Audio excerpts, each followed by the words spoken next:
Hi, everybody. Welcome. It's Friday. I have spilled quite a lot of C4 Freedom Ice all over my mouse pad. So it's a it's a solid morning. It's going great. Not worth it even. This drink is fine, but not worth the mouse pad. Too much freedom.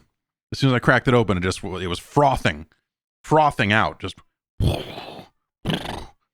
it demanded freedom. Emits shower of sparks. Light fuse and get away.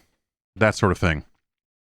We're here to rank 8-bit Nintendo games for the 31st time, which is every week the number gets higher, and every week I'm like, geez, there's a lot of these, but not nearly enough. Oh no, we'll be doing these for. Someone did the math on it, and it seems like that we may be doing this until 2026 at the current rate, which is pretty cool. Yeah, I don't know. Sometimes I don't want to blow through all the big games, but also you can direct traffic yourself as a member of the Gerstmann advisory panel. You head over to patreon.com/Jeff Gerstmann, and you can sign up and you can suggest games. And so I took some suggestions this week, and it ended up with one really high profile game and somewhat one or maybe one or potentially two more reasonably profiled games. Starting with, this is a monumental, there's only a few of these, so probably should have been smarter about spacing them out, but fuck it, man. Let's do video games. Let's get this set up before we. There we go.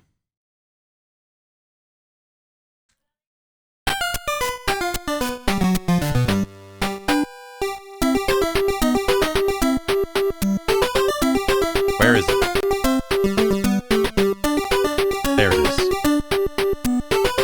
When Mario opened a door after climbing a long stair in his dream, another world spread before him, and he heard a voice call for help. Something was a spell. And after awakening, Mario went to a cave nearby, and to his surprise, he saw exactly what he saw in his dream.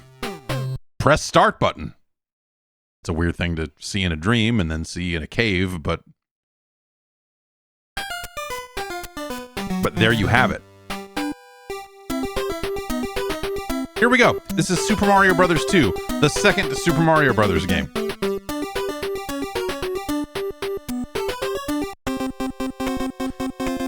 All right. We can pick any one of these characters, do anything we want. The world is our oyster.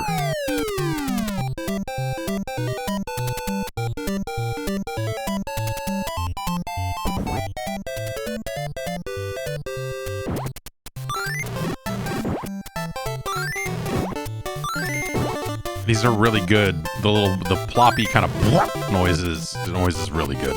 It's really good.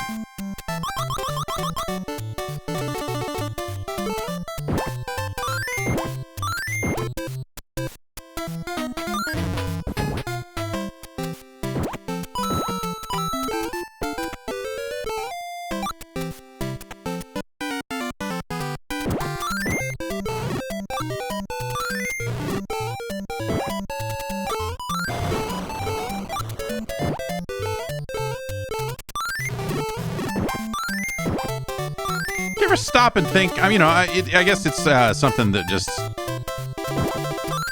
is built into the discourse at this point. But you ever stop and think just how fucking weird it is that this game is this game?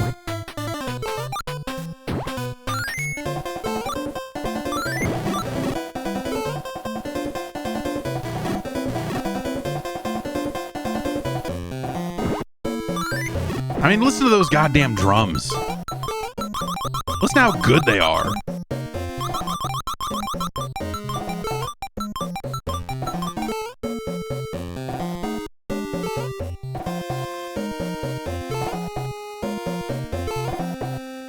Get in the hole.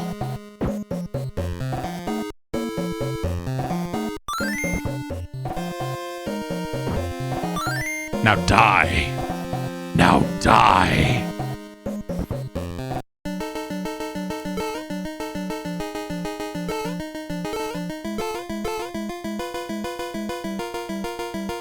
Oops, I really screwed that up. A little rusty. A little rusty.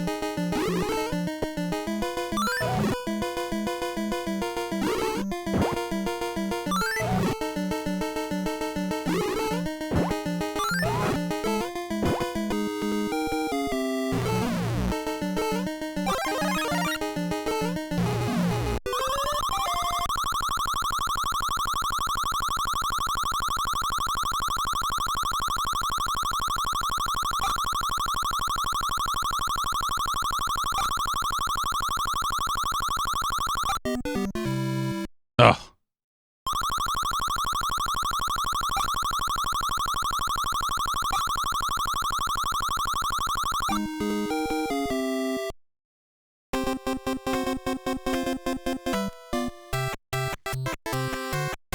I think one of the cool things about getting this game when it came out was there was no, all the conversation around this game has changed over the last, 25 years, 30 years, whatever it was.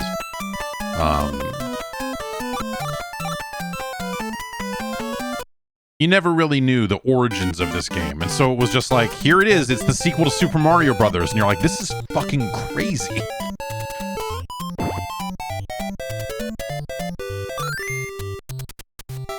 Because it's so different.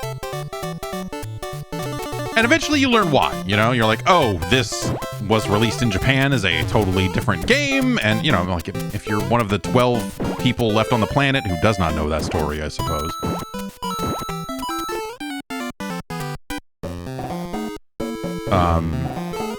The story was that in the US, Nintendo thought that Super Mario Bros. 2, the Japanese version, was too similar and or too difficult. Oh boy. Good throws, good throws.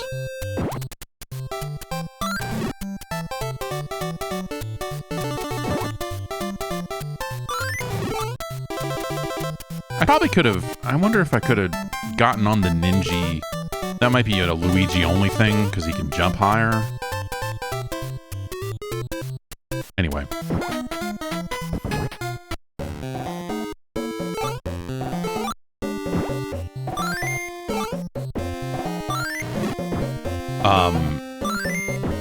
I love the Japanese Super Mario Bros. 2, but it was a mystery then. When you eventually did hear the story that this game came out in Japan as, was it like Yume Joe Doki Doki Panic, whatever. I'm mispronouncing it, I know. But,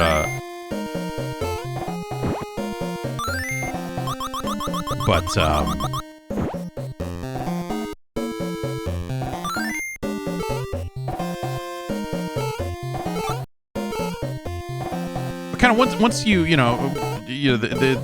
brings the reasoning for this game being so weird into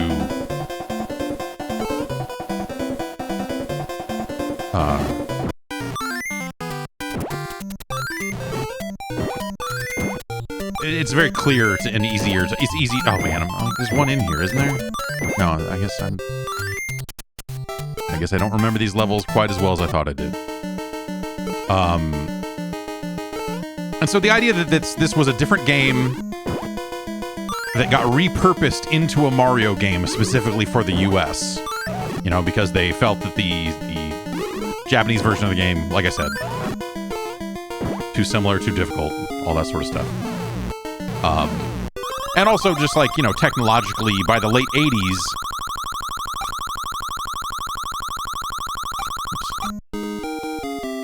a game that just looked like Super Mario 1 with harder levels would not have been especially well received.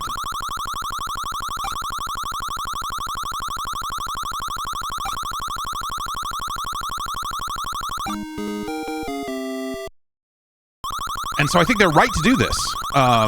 They were right to try to do something else for a follow-up to Mario. It's a weird way to solve the problem. They could have just not brought a game over and made a new Mario Brothers game, but then they would have ended up in like a Final Fantasy numbering situation where, you know, 3 in Japan would have been 2 here.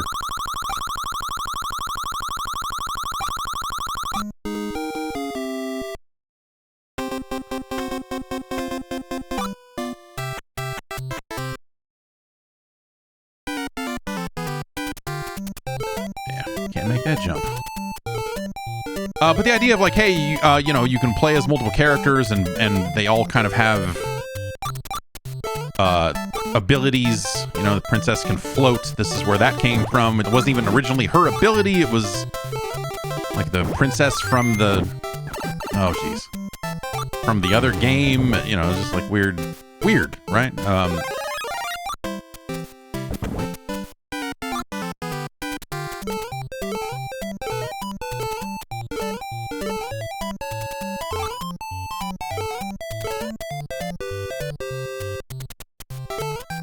I'm not gonna be able to fight my way back up there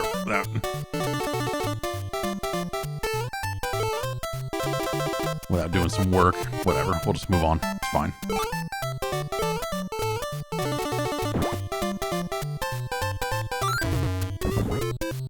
Going into Subcon to pick up coins and mushrooms and just like a lot of weird concepts in this game, you know? Because it, you know, oh, a lot of weird slowdown too. Oh man, right. Oh well. That's a warp zone, I believe. If we bring the potion over there.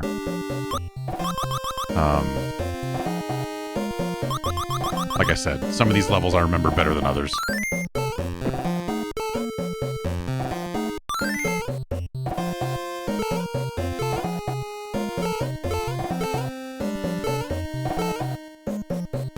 And it's weird because there's like stuff in here that you look at and like it's evocative of other Mario games. Like when you go back and play the original Japanese release of this, you go like, oh, there's like a bunch of stuff in here that feels like very Mario oriented. Like this stuff with the guys rotating, or these flashing guys, flickering guys looping around like this is a very Donkey Kong Jr. thing.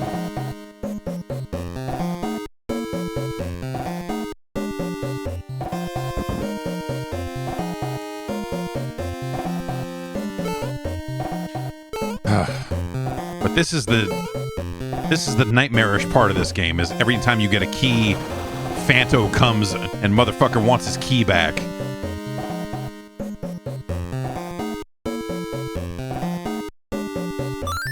And so I can drop it to make him go away. But I still gotta... You know, in some ways that Mario vs. Donkey Kong that just came out pretty recently is... You know, some of these concepts around holding, being able to stand on enemies and all of that sort of stuff.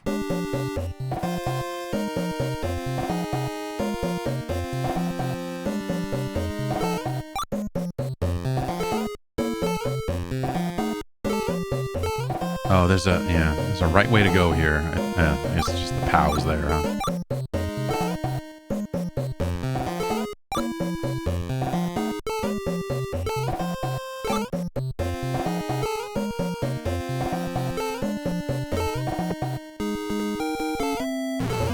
Those little guys. So it's like a whole bunch of new enemies and you know, like enemies that eventually then went on to become part of the Mario canon, which is fucking also super weird.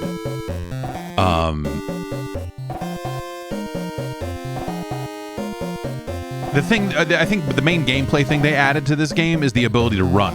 When you go back and play Doki Doki Panic on the Famicom Disk System, there's a lot of equivalents. You know, the games are not that different in the grand scheme of things, but like the ability to run Super Mario Brothers 1 style is something they've had to put in the game.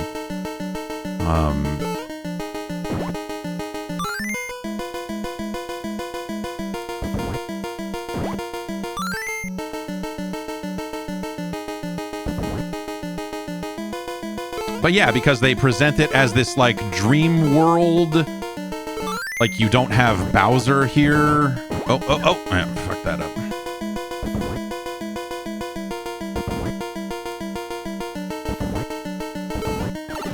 Yeah.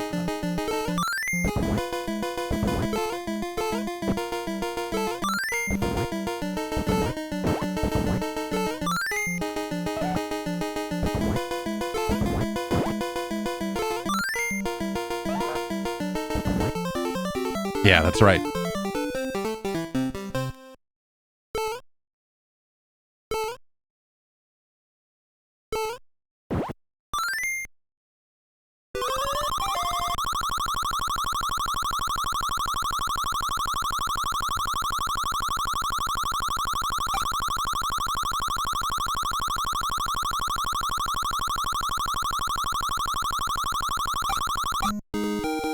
Ugh.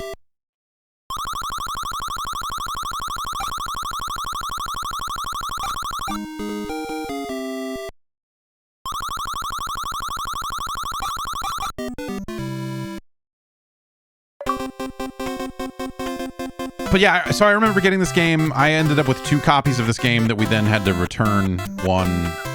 My parents got this for me, I think, for my birthday. And then, like, my grandmother showed up later with another copy of it. And then my mom was like, okay, she's going to give you another copy of this game. I want you to be, like, super excited and then grab it and run to your room and say, I've got a book about this or something. And then run down there and hide it under your pillow and then bring your other copy out and play it out here. I'm like, okay. Like, I had already finished the game by the time that second copy showed up. And so we ended up returning it and getting something else. I forget what, but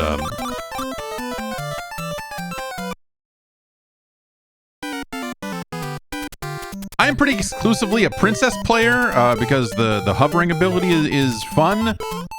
Mario and Toad are fucking dumb. They have nothing to offer. Luigi at least can jump high.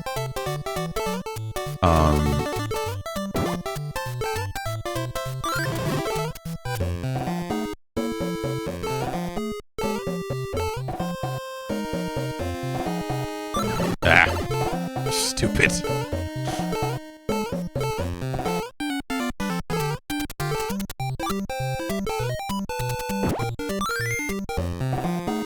The idea that you can go in every one of these things instead of just some of the pipes and tubes and whatever else is pretty wild in a Mario context.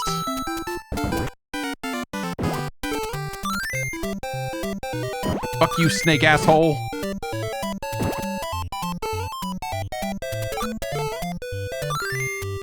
But yeah, you know, you just like from a game where for a game that was completely based on you stomping enemies, to then have a follow-up where, no, you stand on enemies and pick them up and throw them in here and watch them die in the quicksand.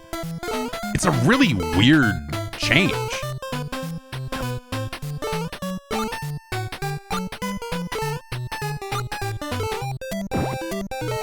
It's a really weird change. Like, maybe the craziest thing this game does, right, is kind of throw away some of the core mechanics of its predecessor. And, you know, again, I'm not going to say it every time we talk about it. We all know it was originally not a Mario game.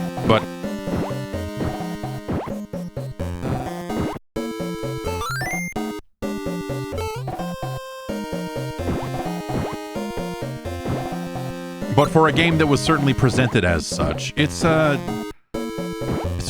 weird. And I think, like, that's, you know, not to get ahead of ourselves. Because there's a lot of science left to do. But do you know why Super Mario Bros. 3 is a bad game?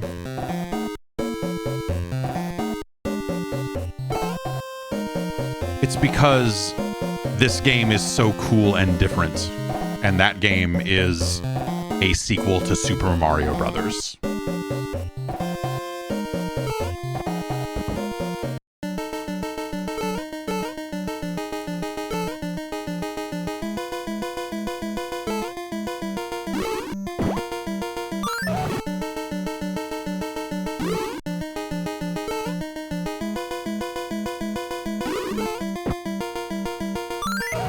All right.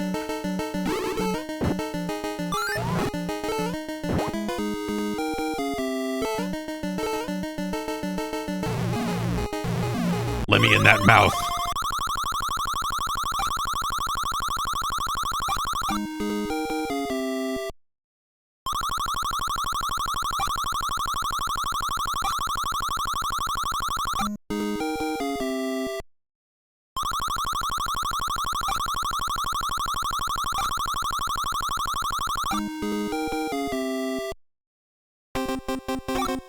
Okay.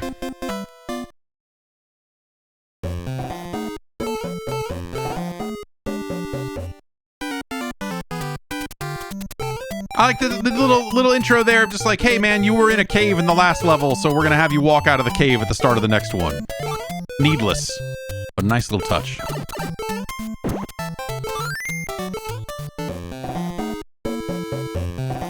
Oh jeez, yeah, I fucked that up.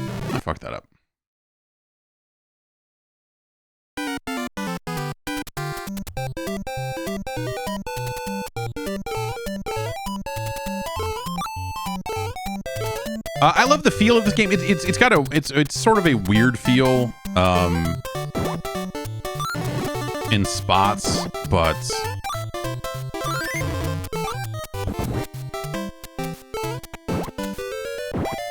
because it doesn't, like, the movement doesn't feel like a Mario, like it doesn't feel like its predecessor, you know.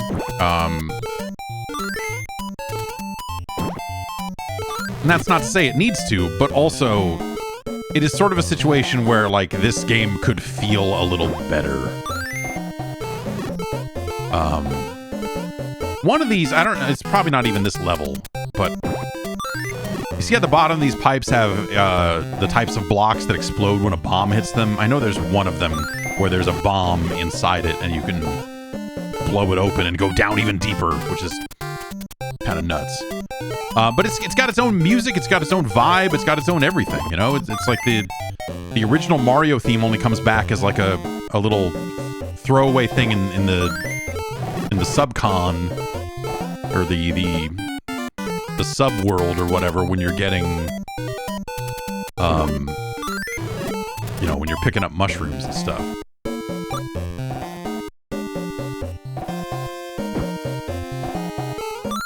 I can't, I probably can't do this at all. Oh, no. Alright.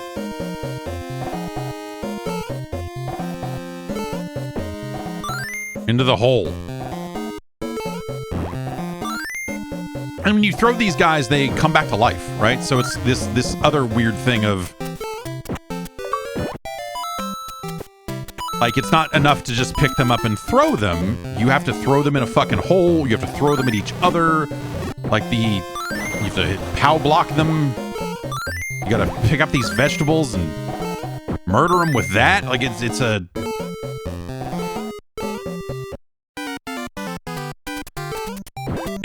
such a highly specific set of mechanics of, like, even stuff like that, where you're like, okay, you get a little extra bounce out of that if you do hit an enemy, and that fucker. Run under these guys.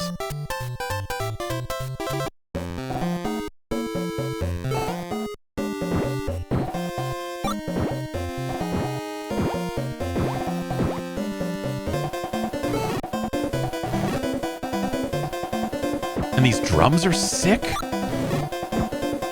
a little ninja just jumping up, just doing, just look. See you later, buddy. Hey, man. Have a good one. Fucking guy.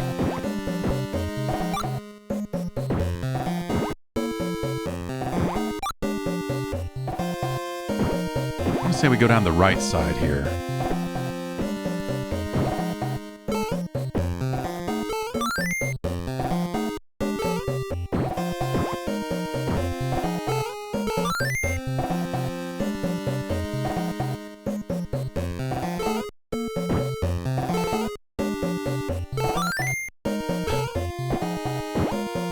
Ugh.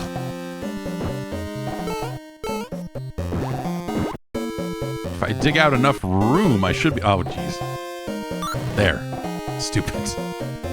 All right, actually, oh, is that going to make the enemies respawn when I scroll the screen? Or does it make the heart despawned and the enemies respawn? This is the worst of all possible outcomes.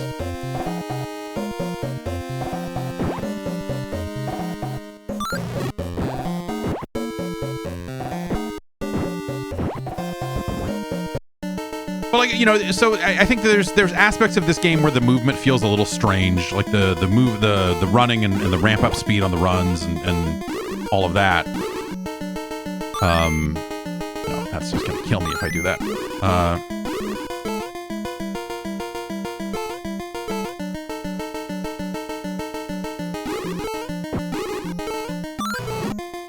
Birdo is spitting hot fire.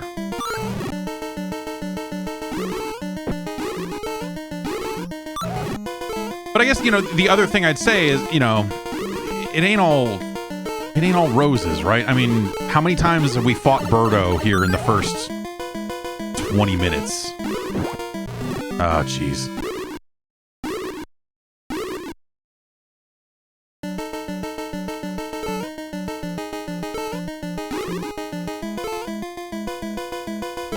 And have to stop for these crouch jumps and the time it takes to charge them up, and you know, it's just a little weird, or rather, a little like, you know, it feels unrefined in some of those ways.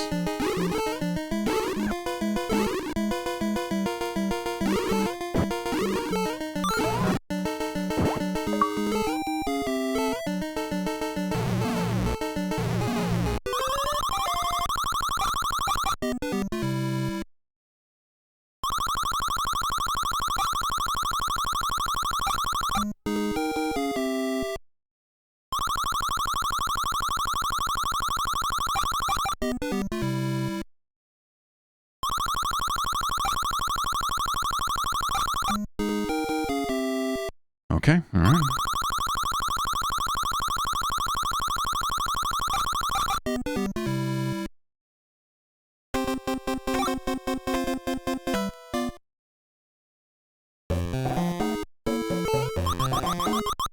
But these drums sure are good.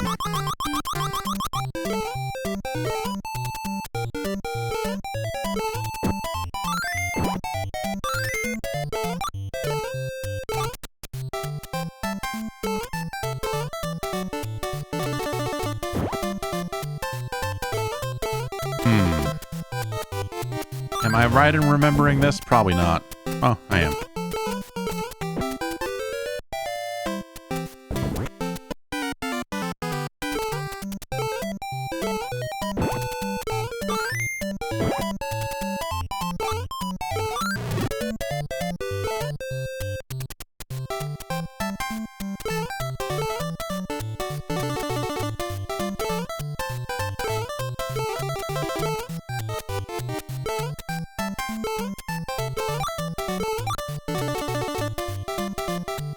Get enough cherries, you get a star. You know, Mario Brothers.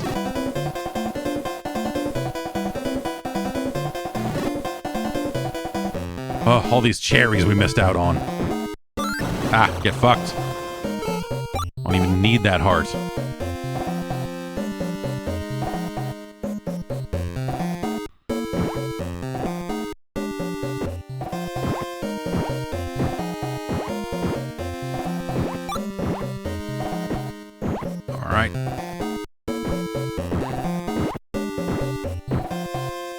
Someone could try to make a case for picking Toad here in the digging heavy stage.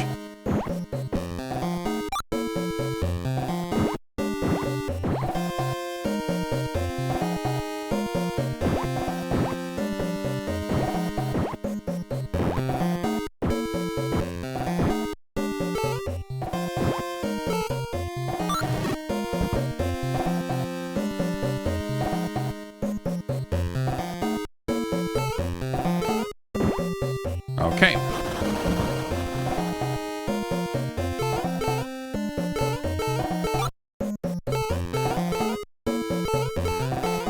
Bite my ass, Fanto.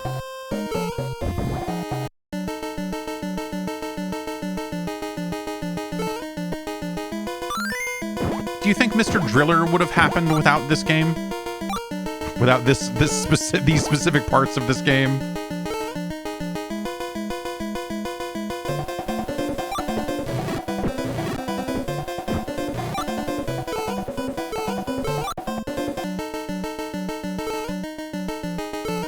Oh.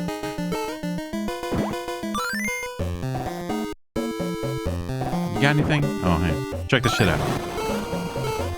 Like, could I have carried that out of the pipe with me and done, or out of the pot with me and done something with it? Maybe. Does it matter? No. Oh, you.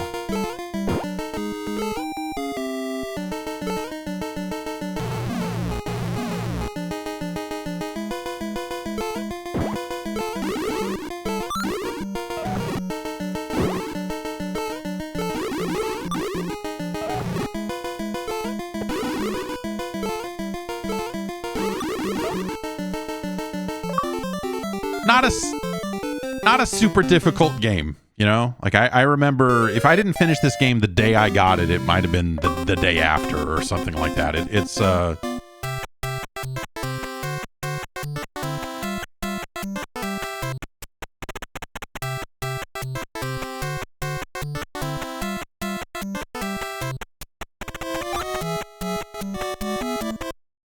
great music.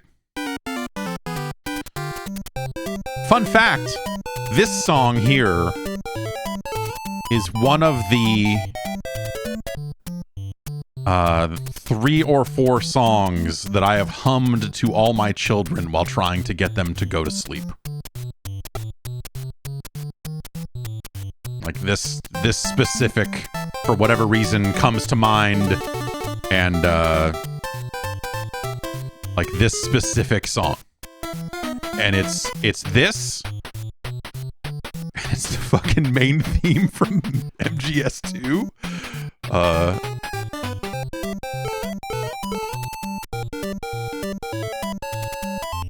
And a couple of others.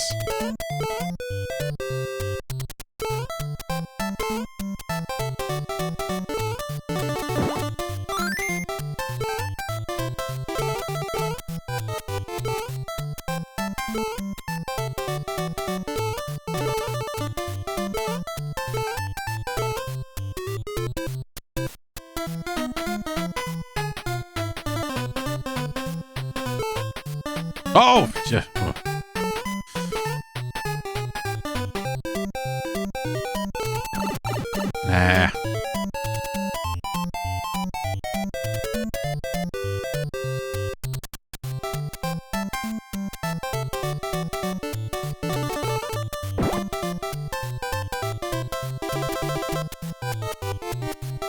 Like, stuff like this is cool. Like, you know, like it feels like there are meaningful differences from level to level. Until you kind of get like halfway through it, and it actually really does start to become kind of repetitive at that point. There's something over here, isn't there? Isn't there, like, if I ride a flying guy or something back through half the level or something, I can go... Maybe I'm thinking of a different spot, but I feel like there's...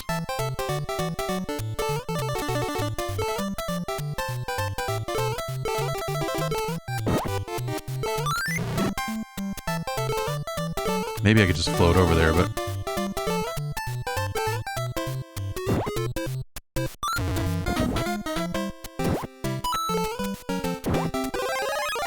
Hooray.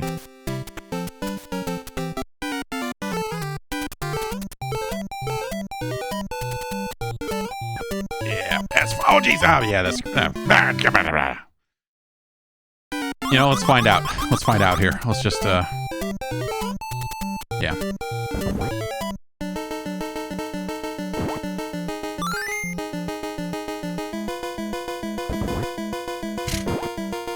Doing great.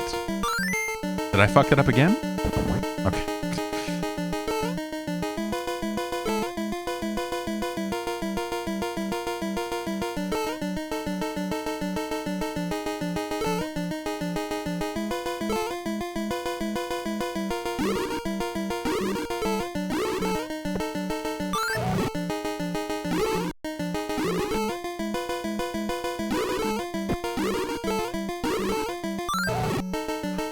Oh, ah.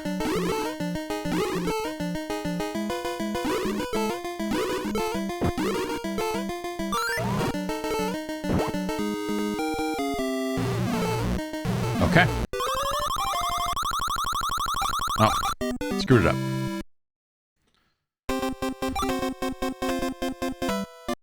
I used to have a you know, like when I was playing this game a little more regularly, or which is not, I don't know, like, you eventually know, like, oh, there's a really good shortcut here with Luigi. Good throw. Nailing it.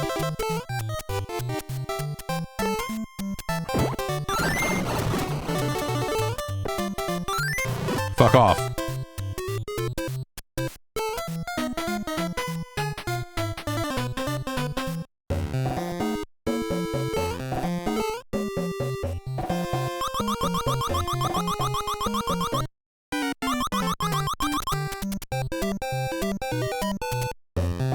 I don't remember this level. You know, normally you just kind of warp zone your way past so much stuff that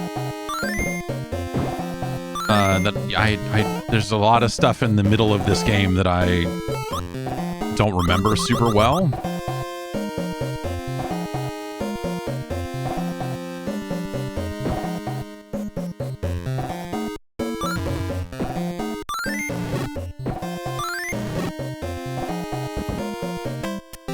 Yeah, I thought I knew I was gonna get fucked on this one. I was like digging, thinking like there's got to be a bomb in here somewhere, but I guess it's just this one, huh? Yep.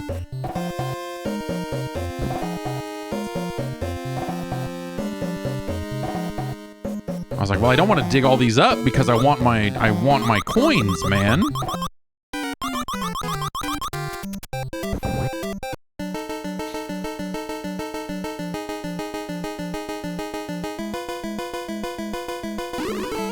But you know what I mean? Like, look at how many times we fought Birdo. It's too many.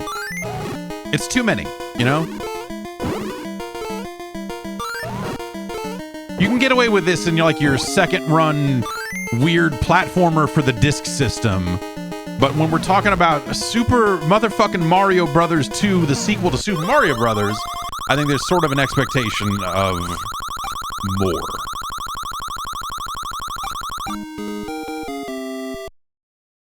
But I do love Birdo. I love Birdo.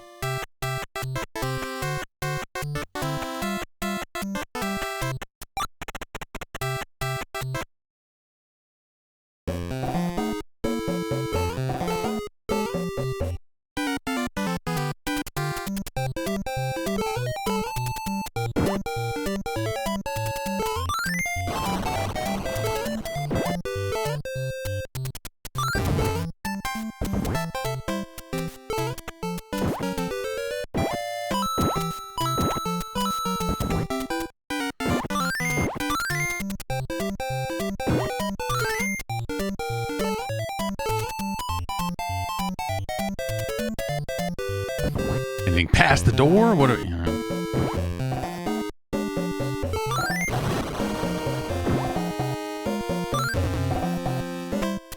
Yeah. Oh well. We'll get some coins. And honestly, you know, you rarely need the health. Great. Oh, that one goes off fast, huh? All right, so what do we got? We got a POW block over here. We've got these fuckers. We've got another door over there, and we've got a door here.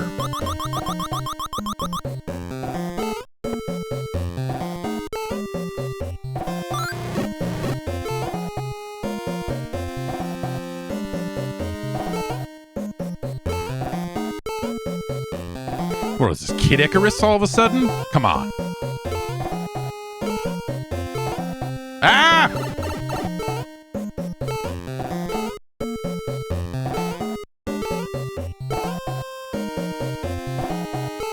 Just a little extra spot for you to run through.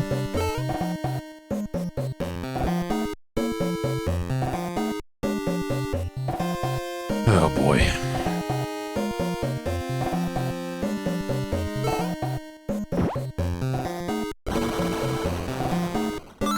Oops, I did not quite mean to do that, but whatever, it works out.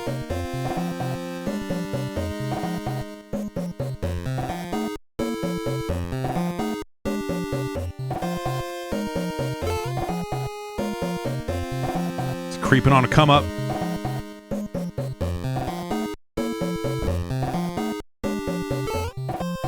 Oh! Urgh.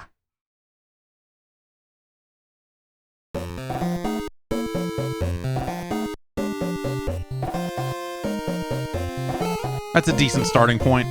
Right there outside this area. That's not bad. In terms of setting you back. Oh! I gotta not fuck that up though. Turns out I am gonna need a little bit of health here.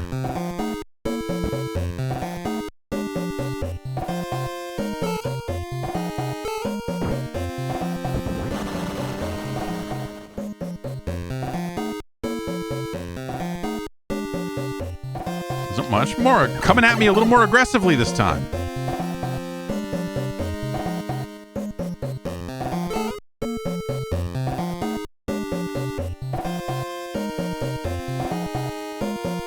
Nope.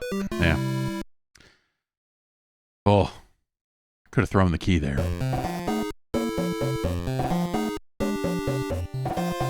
Oh, and then now it's okay. This is an even better.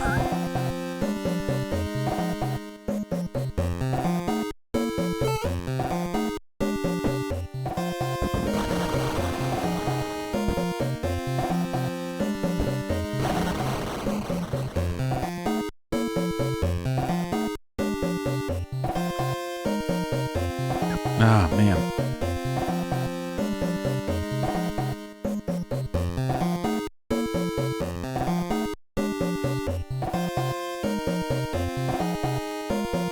Oh.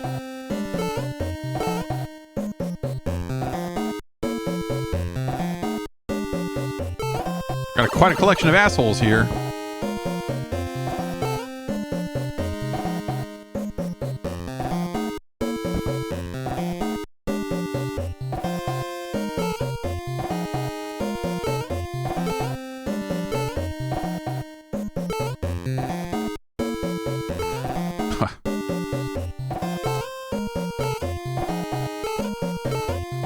Oh, I was just hitting crouch.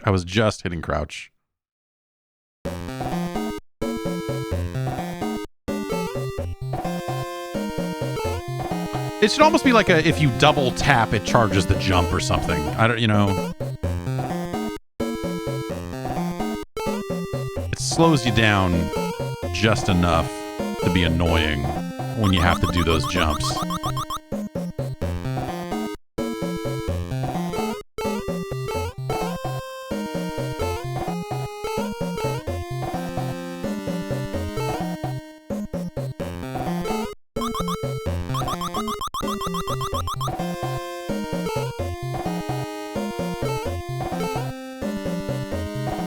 What do we got here?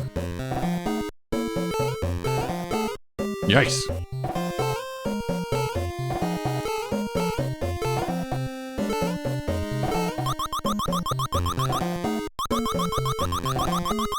Having chains like this again, like sort of Donkey Kong Jr.-esque.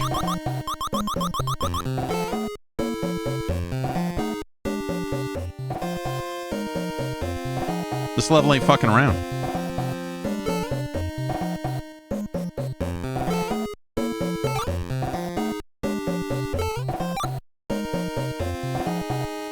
Oh, that's gonna get me.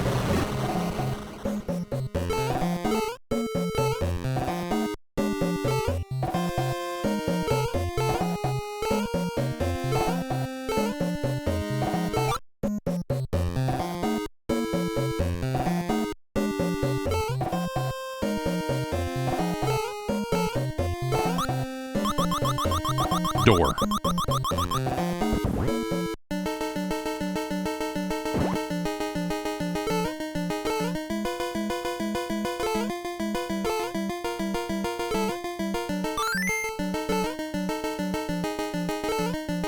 I'm up here now.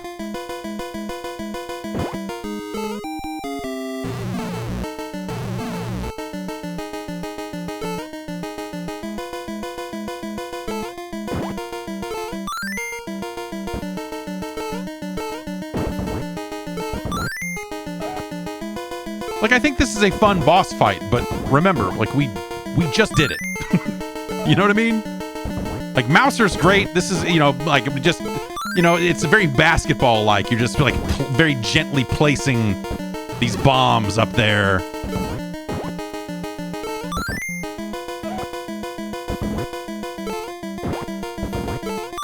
This is what Destiny should be more like. For all the slam dunks that Destiny has you do, it should feel more like this.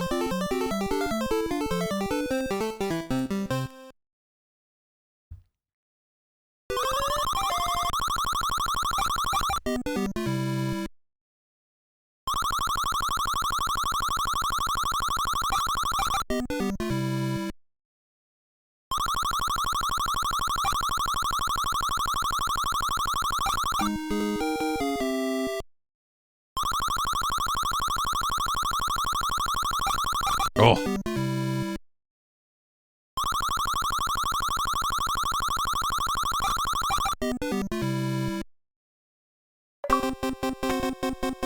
All right, play a little bit more here.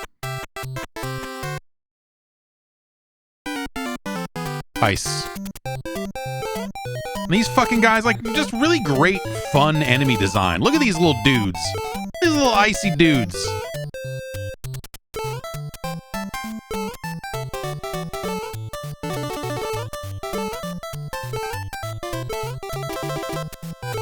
They're cool guys.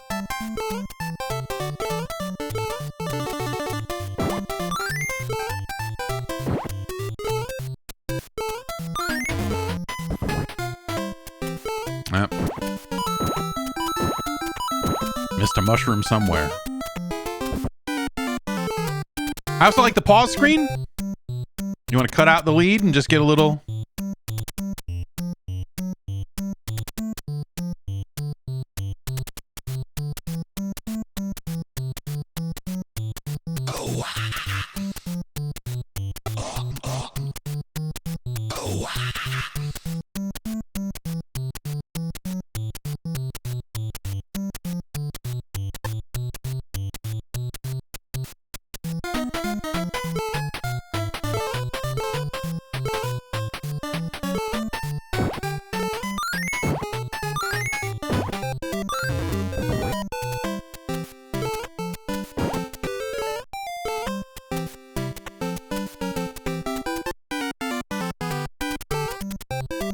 Is this the first one of these? Yeah.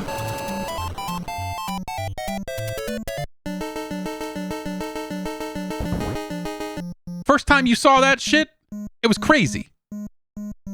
Like, oh yeah, I don't know, what am I pulling out of the ground? Like, vegetables mostly. Sometimes there's, you know, sometimes there's bombs, but mostly just vegetables. And then you get to World 4 and pull up a motherfucking rocket ship.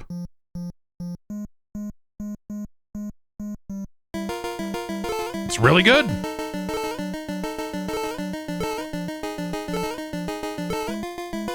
This specific ice sculpture here always looked like a dick to me. You know, it's an important game in a lot of ways.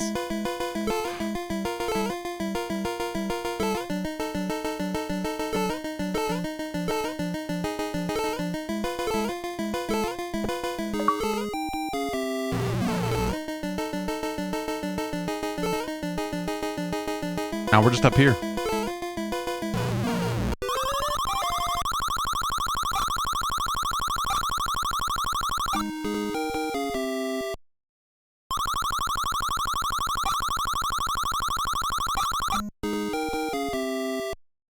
Yeah, if those things shot bullet bills, that might have been cool.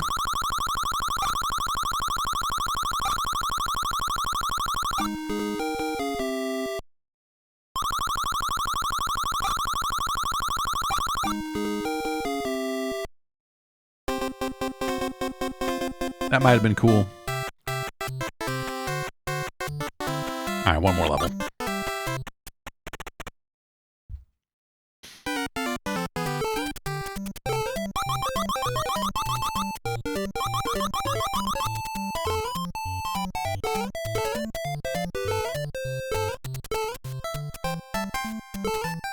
Oh, oh. Ice.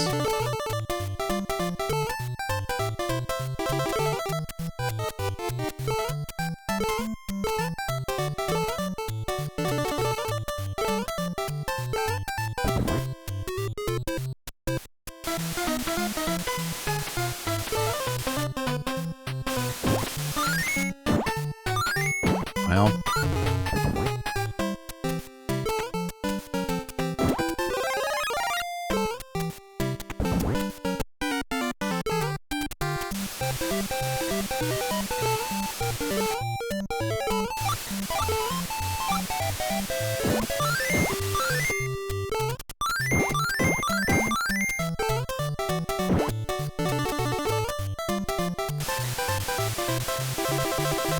Let's try here.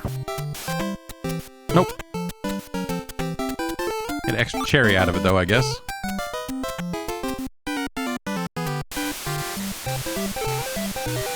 Screwed that up.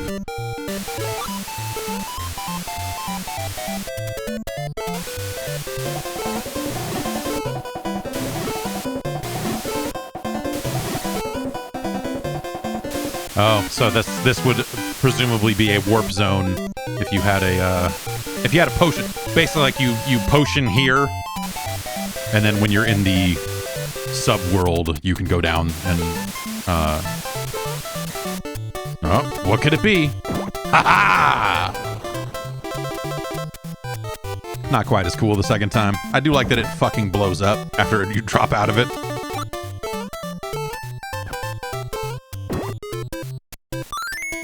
Oh, right. I kind of need that, don't I?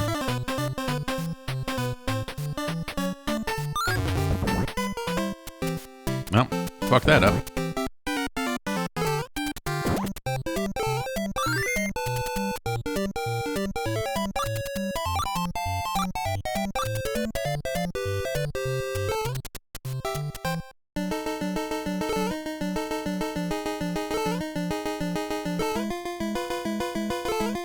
This time the birdo's on ice.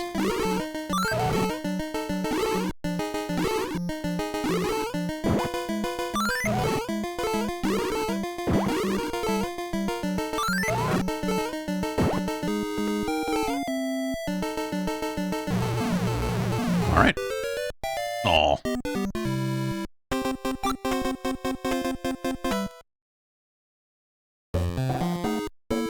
This game's pretty good.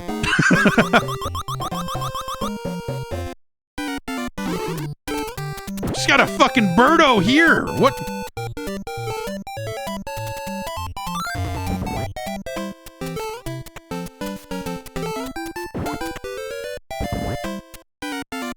They're like not content with just having birdos at the ends of levels. Now we just got a birdo chillin'. Egg me, birdo.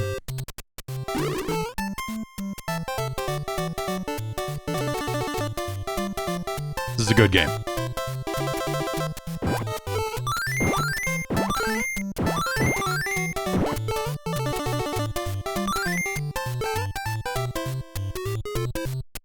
Is there even... Is this a...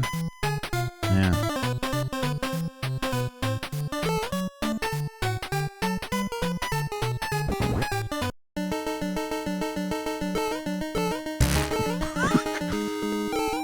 You found the right door.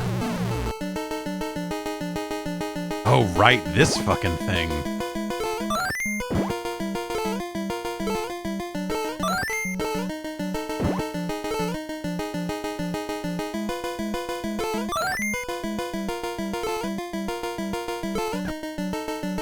Hey, pick that up.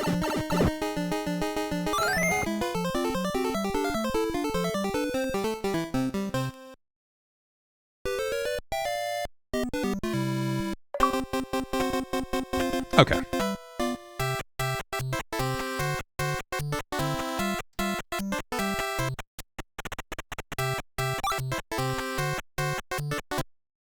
I forget how many worlds there are. One would assume 8, but isn't it? It is not quite 8, isn't it? It's like 6 or 7 or something. Anyway, 7. Yeah, been a while. It's been a while. That is the most I've played of that game in a very, very, very long time.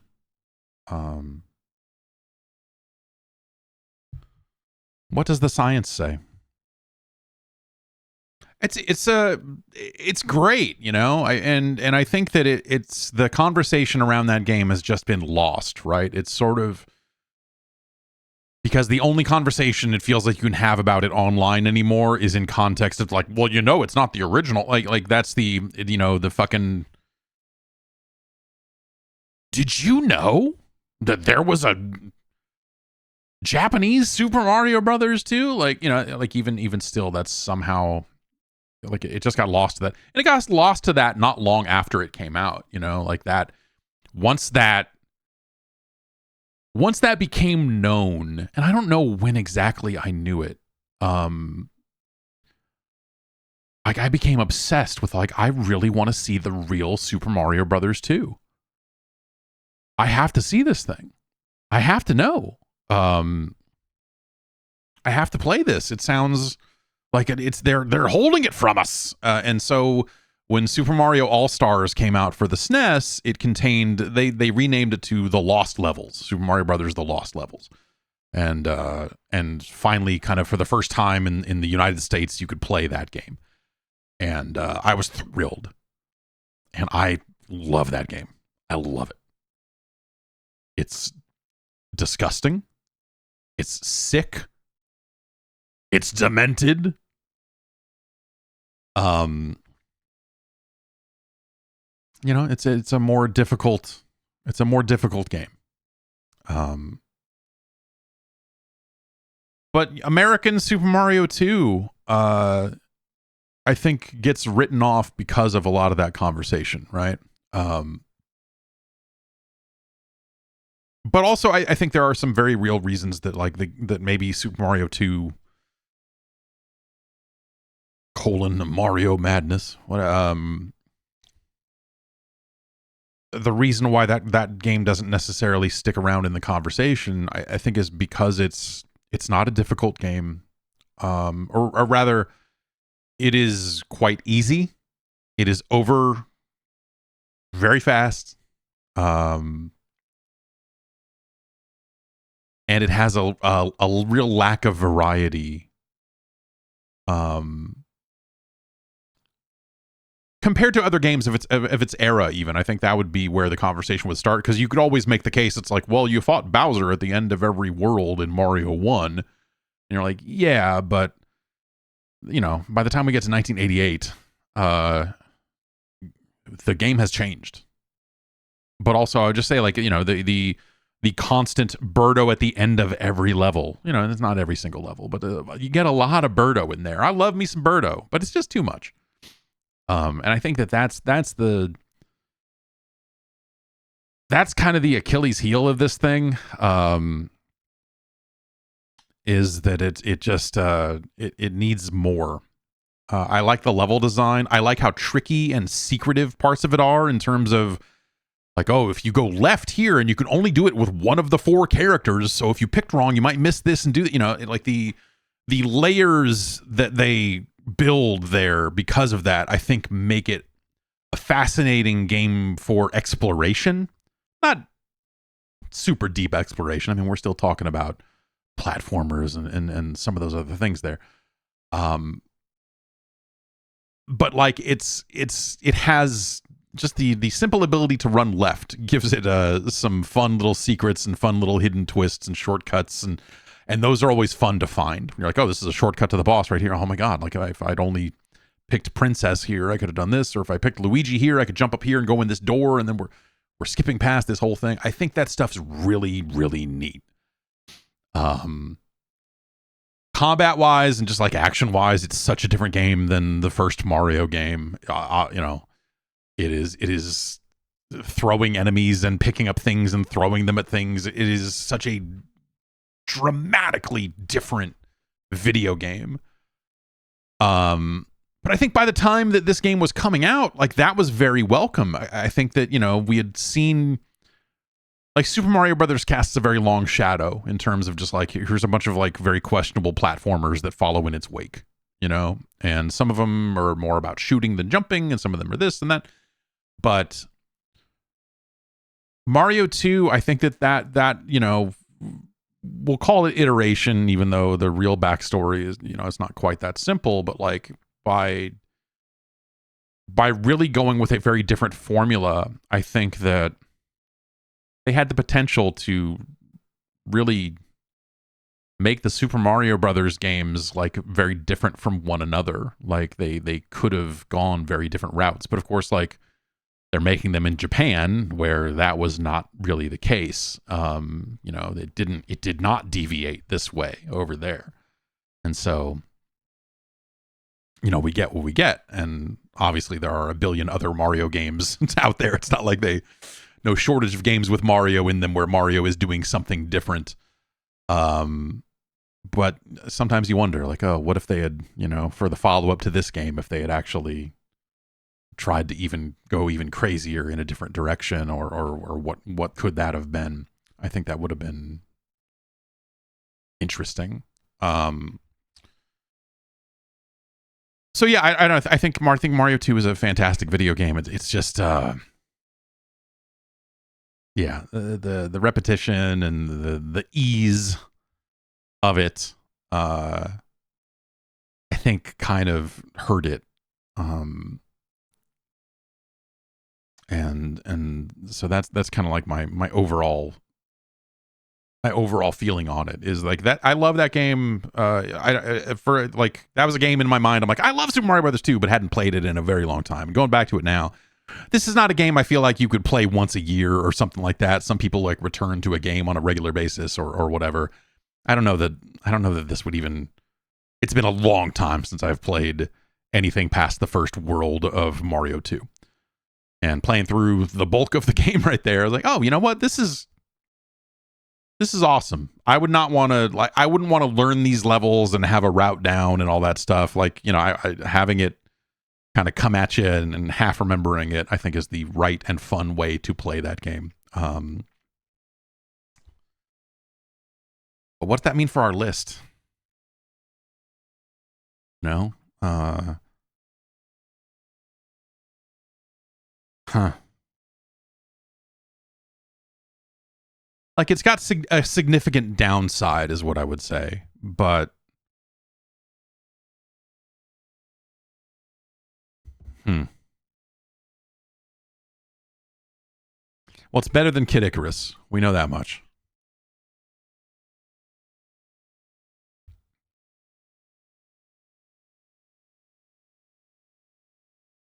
It's better than Rescue Rangers. It's better than Kickmaster.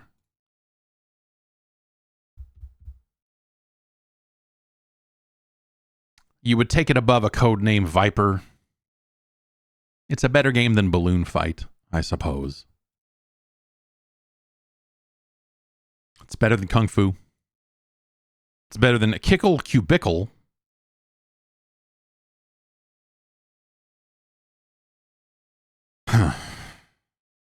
It's better than Castlevania.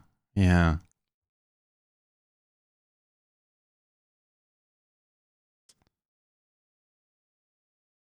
It's better than Ninja Gaiden. It's better than Mega Man 1.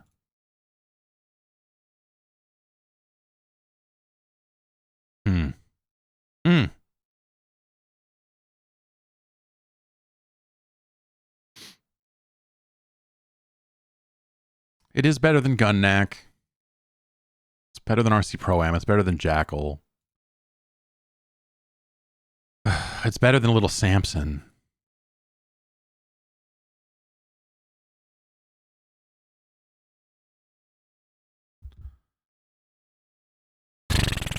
It's better than Super Dodgeball.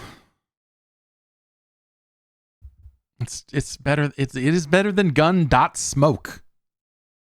Find me on the web at Gun.Smoke. That's a good bar. That's a bar right there. Write that down. Find me on the web at Gun.Smoke. Oh, sorry.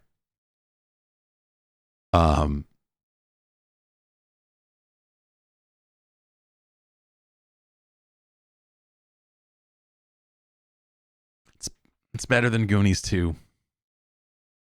It's better than Blaster Master.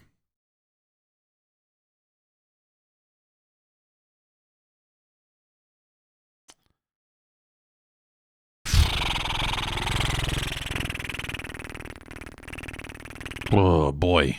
Oh, boy.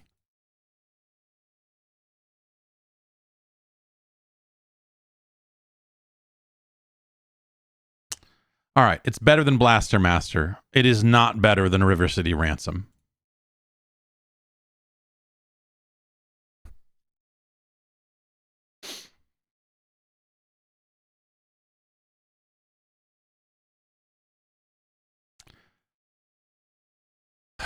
Is it better than Punch-Out?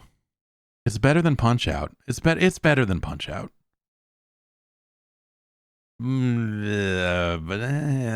that's yeah.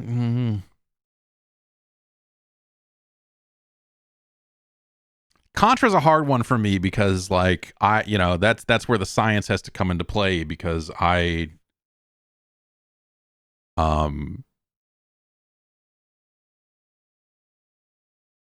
have a dislike. I like Contra, but there's something about it in this context where I'm very quick to discount Contra and say, like, it's short, it's easy, who cares? Like, who cares about Contra? You know, like, there's but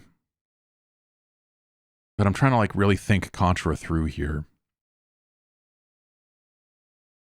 Contra's a cool fucking game. It's got great boss fights. Well, it's got varied boss fights.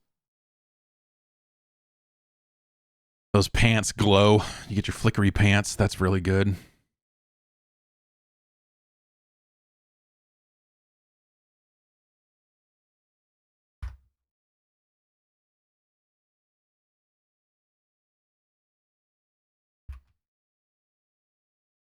Okay.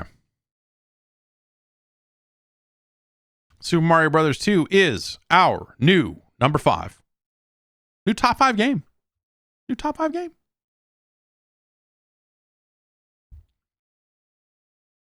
I would not have thought it would have. Yeah, I don't know. That's something I would not have necessarily thought it would have made it that high. But here we go. Thanks to Chris for suggesting that one. You can suggest games. Head over to patreon.com/Jeff Gerstmann. You can join the advisory panel, the Gerstmann advisory panel today. And you can suggest games. Tim suggests the next game. I don't know what this is. I don't know what this is.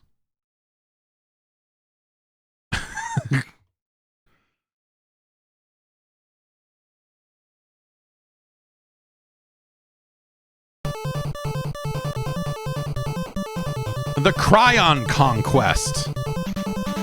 In 1999, the Krion Empire robot battalion descended upon the Earth and brought the planet to the brink of destruction. The Krion Empire demanded the immediate and unconditional surrender of the world. Of the world? When planet Earth refused, the Krion Empire started a massive general attack. And then the Krion Empire set up large bases at points all over the world, from which they sent out their robots. The robot hordes attacked indiscriminately. Their power overwhelmed even the most advanced armaments of the world. That sounds bad to me. Nearly everyone believed the world would soon be ruled by the Krion Empire. But now,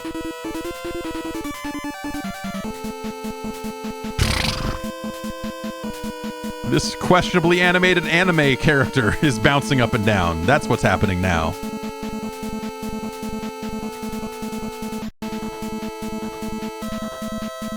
Oh, shit.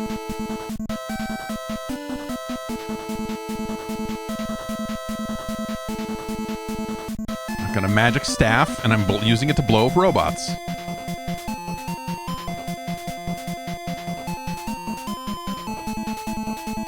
Okay.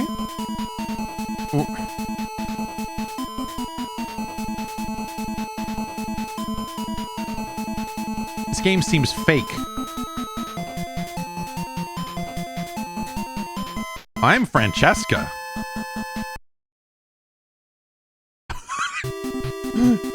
Oh. Okay. All right, Vic Tokai. Victor Tokai has a game for you here in 1990. I am Francesca. Oh, that way? Okay, got it. Whoa.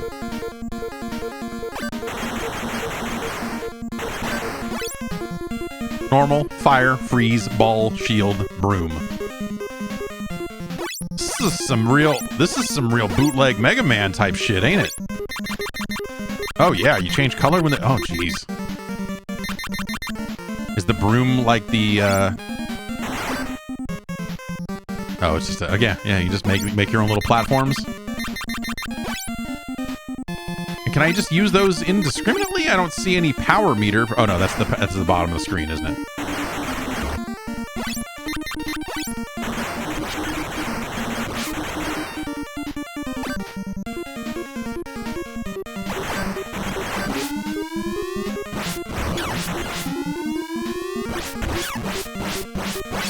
So I can just use... Oh. Well, presumably I can't just use that over and over again. Oh, does it burn life?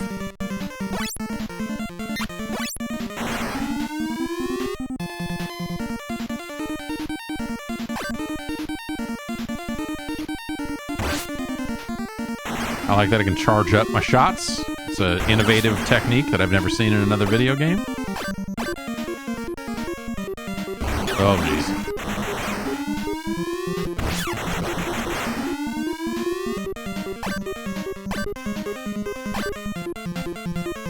Even have a little noise that it makes when you land on the ground.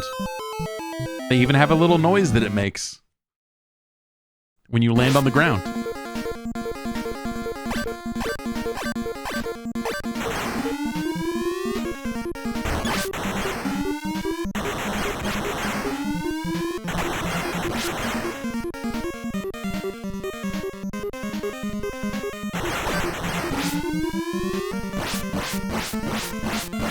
Oh, I can...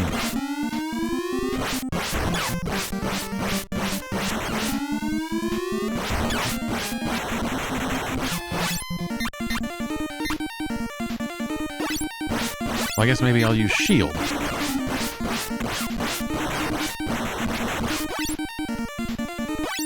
Or maybe not. Oh.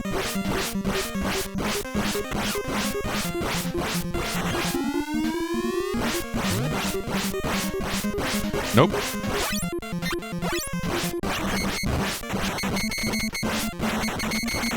Bouncy shots, turns out. Oh, these sound effects are not great.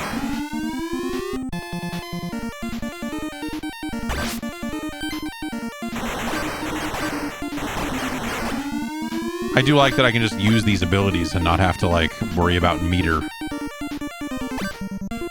Oops.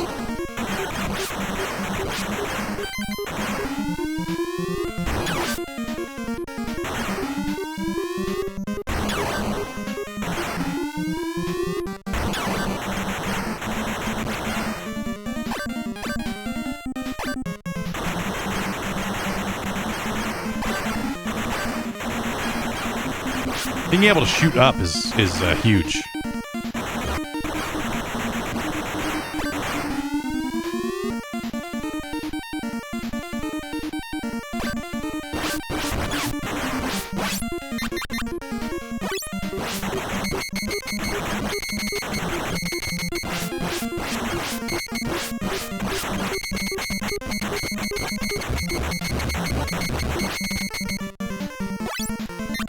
No, you cannot angle the shield up. That was what I was trying to do earlier.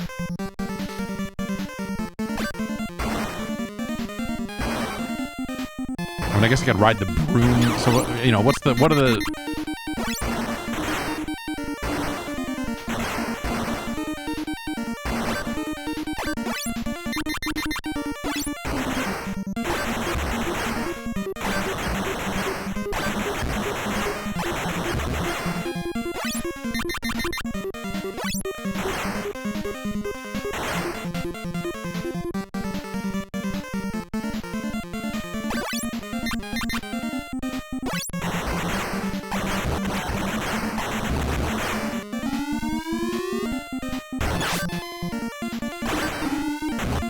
Oh, these innovative, never-before-seen enemy designs. This game seems, I mean...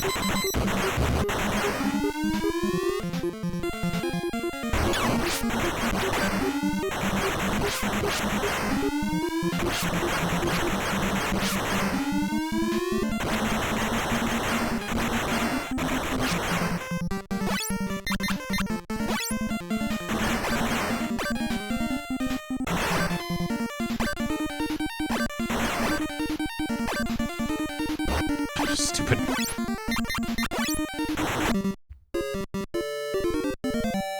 Oh. Okay. Sure.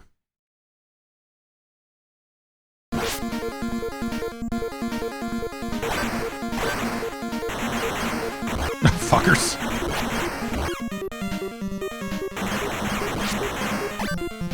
I mean, I don't want to do this. Like the downfall of this game is like the constant swapping and like, oh well, if I switch to ball there, it would shoot up at them at an angle, and then I could do it safely, and then I got to switch back to this, and like it's cool that you can do that without really. Maybe freeze would be a good solution there if that actually freezes enemies, but.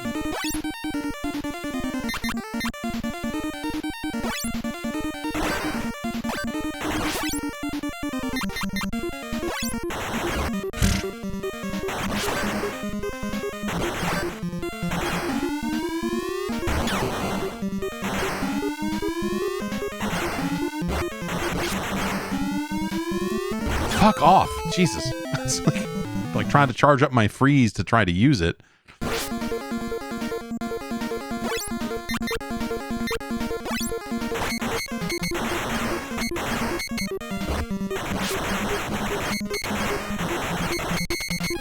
Like the enemy design and movement and stuff in this game is like majorly annoying.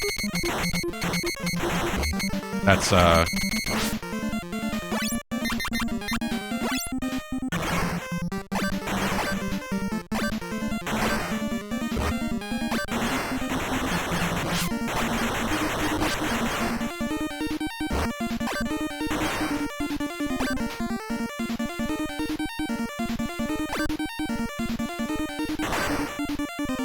So what am I? Okay.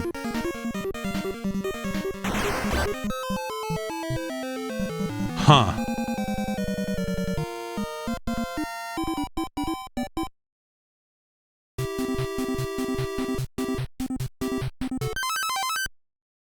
Oh, fuck you. Oh, are you fucking with me?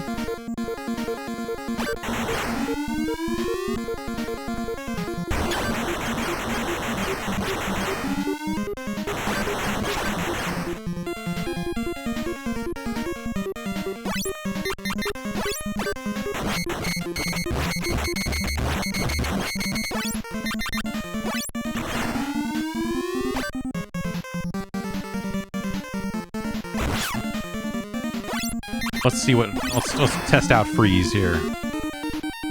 Yep, as advertised.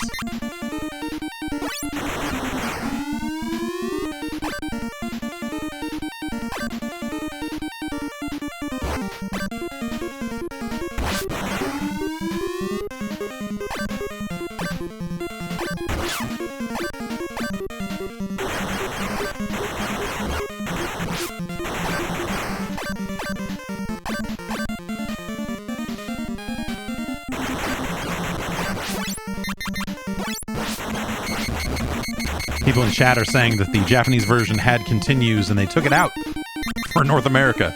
Because Vic Tokai fucking hates you. Victor Tokai sits in a dark room smoking a cigarette and he says, "Fuck him."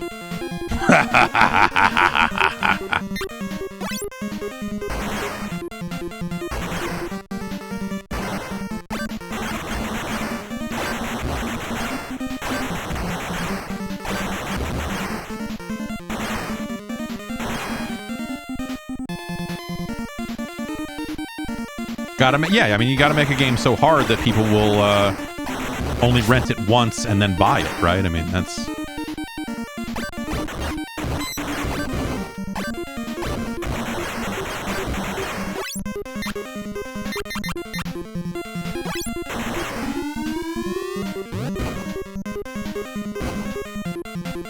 Cool.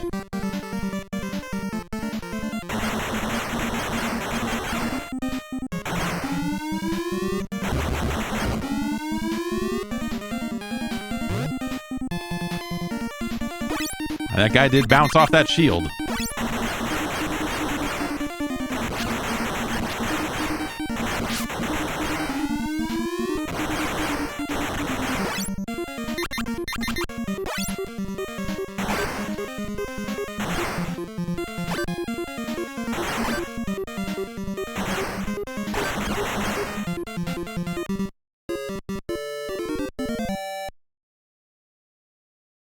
Like, there's something cool about this game, but it's like, it's very frustrating. Like, I think the enemy layout really sucks. I think the like, these guys especially, just like fucking, like, that moves a little too fast. With the abilities you have at your disposal, like your ability to kind of handle those guys is, you know, frustrating. And so part of that is like, oh, well, we want to incentivize you to use your additional powers. But then swapping to the powers and like all of that stuff ends up being, oh, and then you combine the respawn of the enemies with that, and then you get an extra little FU.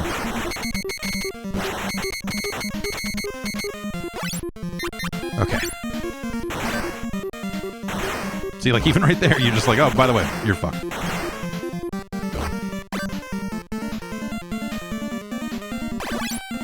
And then we get here, and okay. Well, I guess I could just, like, put it up there, and then... Oh. Okay.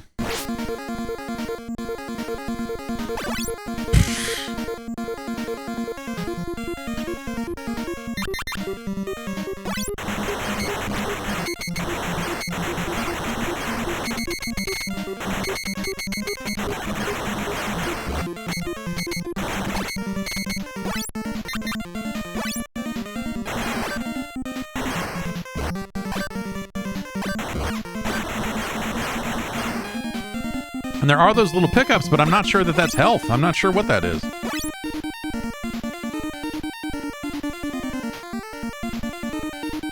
So I need to get over this in one go, because I can't make a broom and then another broom.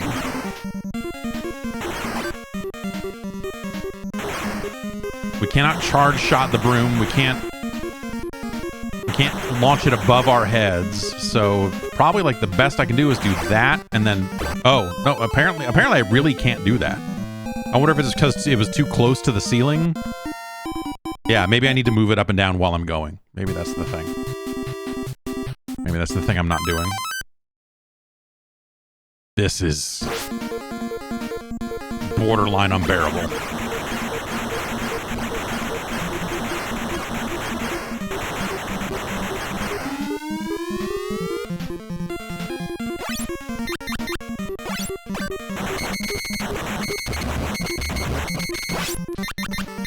Broom test.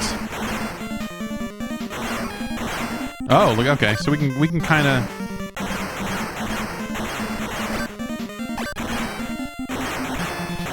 But you cannot make it move down.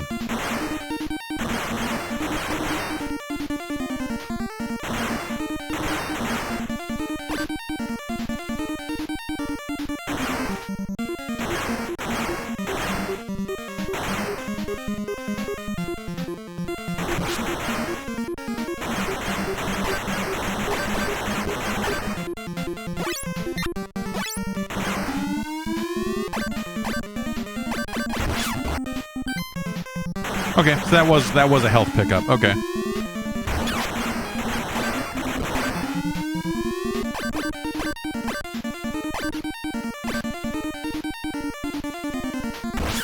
That's right.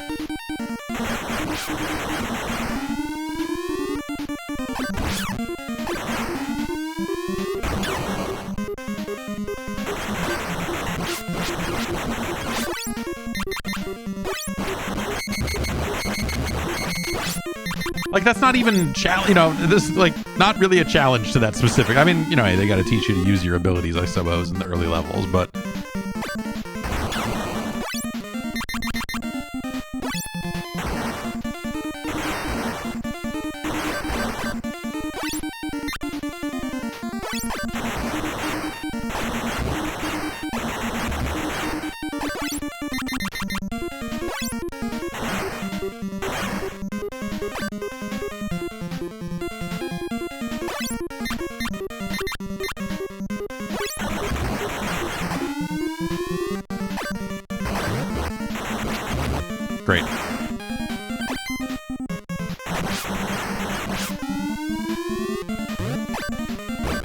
Yeah, what do you think about that?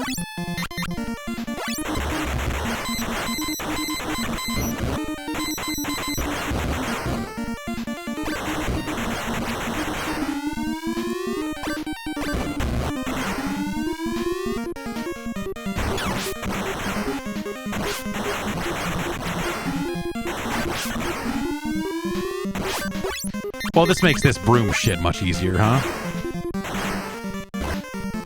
Great.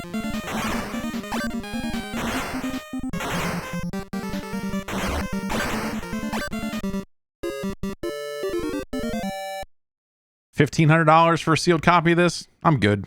I'm all right. Thanks. I'm okay.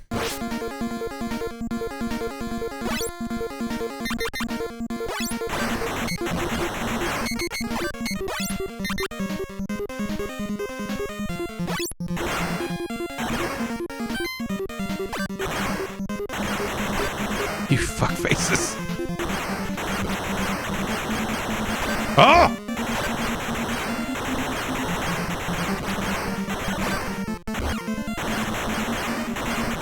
We learned too much about the broom and now it's killing us.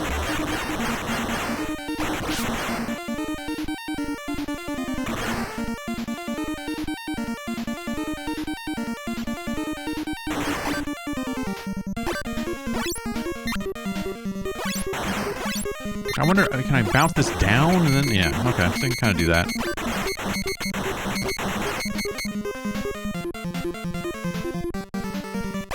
All right.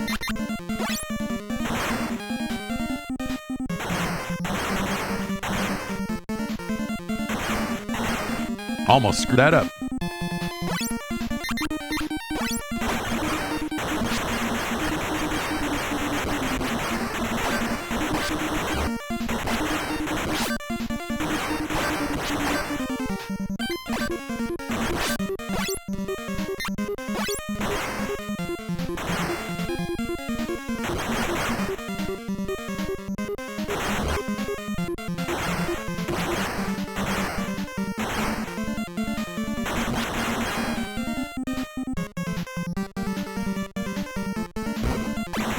This fucking guy's got a shield.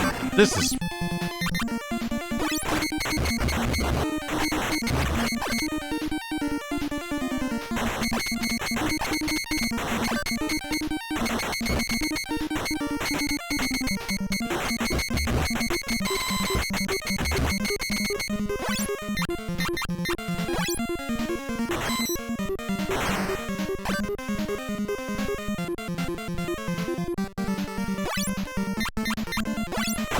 Oh boy, yeah, well, good, great, fun. Dude, fuck this. You fucking kidding me?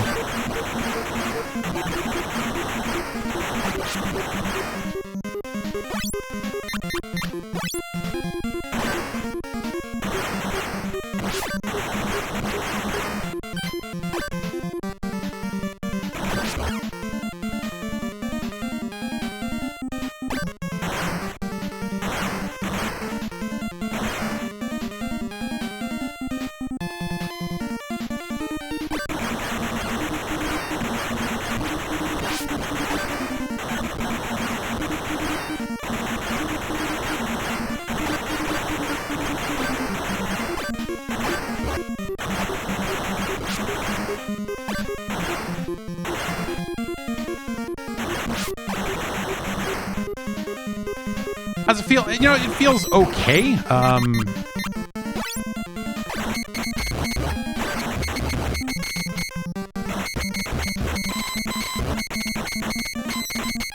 Like, it's responsive when you're changing directions with the broom and stuff like that, so...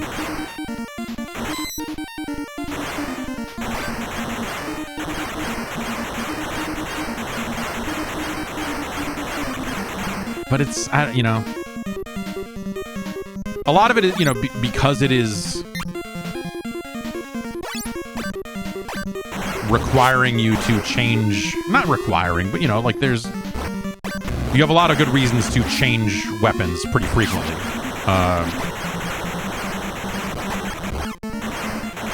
And, you know, having to stop and do that over and over again. Can I just jump this?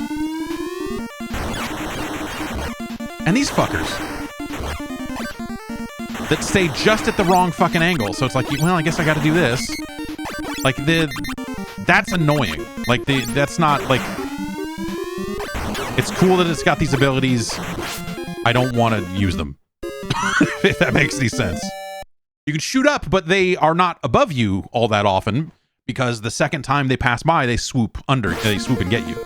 So, like, the upwards firing is not actually all that useful in that specific case. I mean, this doesn't look like it's going to hit me. But it will. Oh, but it will.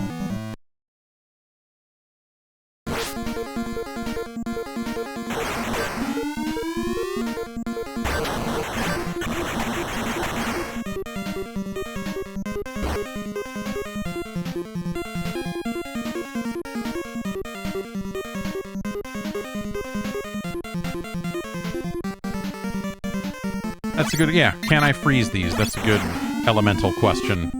Yeah, okay, cool. That's neat.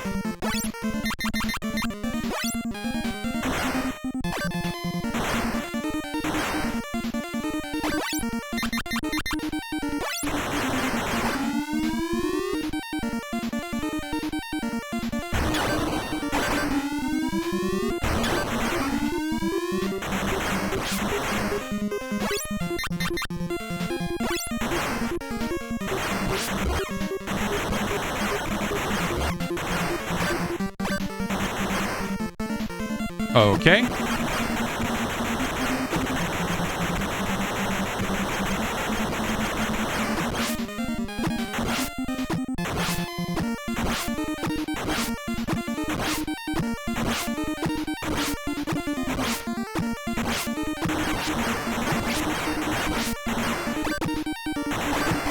Oh, that's, I have to walk under that. It's not a... Oh, God! Evil stars that appear and kill me.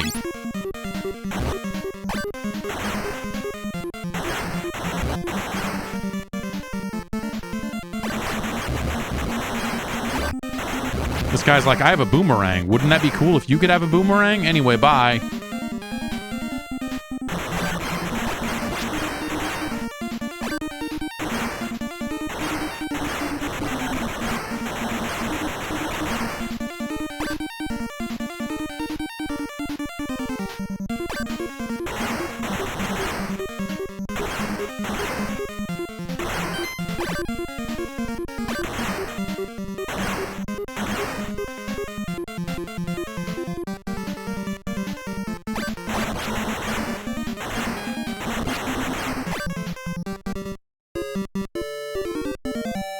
This is, yeah, I mean, I don't know. It has some idea. Oh, God. Oh, no.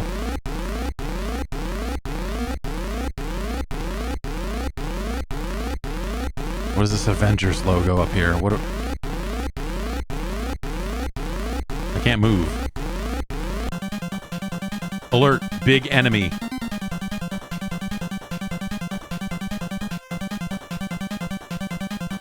Hit point 120, strong 20, high speed 40, shots 10, specialty, thunder attack, message for you from your friends.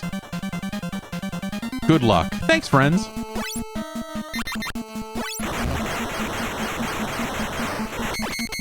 Okay, that's all right.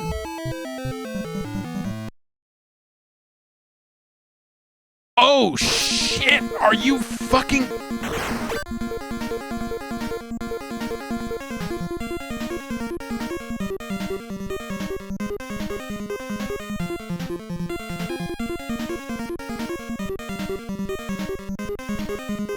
Good luck from your friend, apostrophe S, from your friends.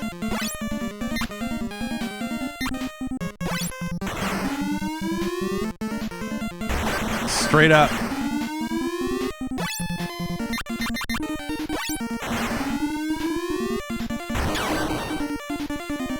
Some straight up bullshit right there. That is fucked.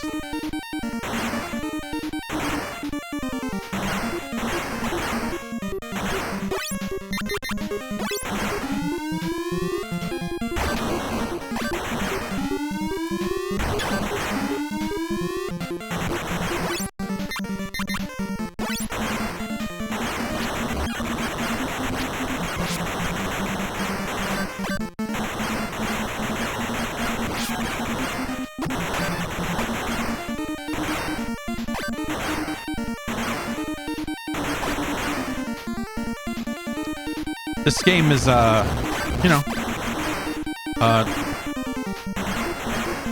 let's call it pretty much total bullshit. Which is a shame, because there's like elements here that you go like, oh man, there's, oh, cool. Cool.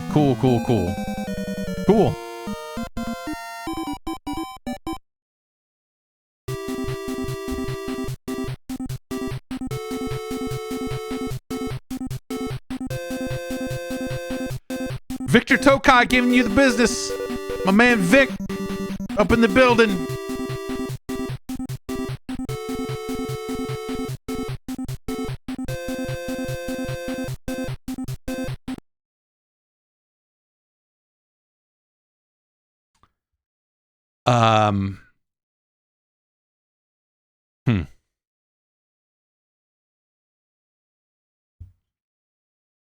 Yeah, I mean, the idea that they took the continues and stuff out of the US version of the game, which, you know, there was sort of that kind of, hey, the rental market is fucking up our games, so we're going to make them extra hard for the US market because they beat them too fast or whatever else. You know, there's a handful of reasons why games in the US were occasionally made more fucked.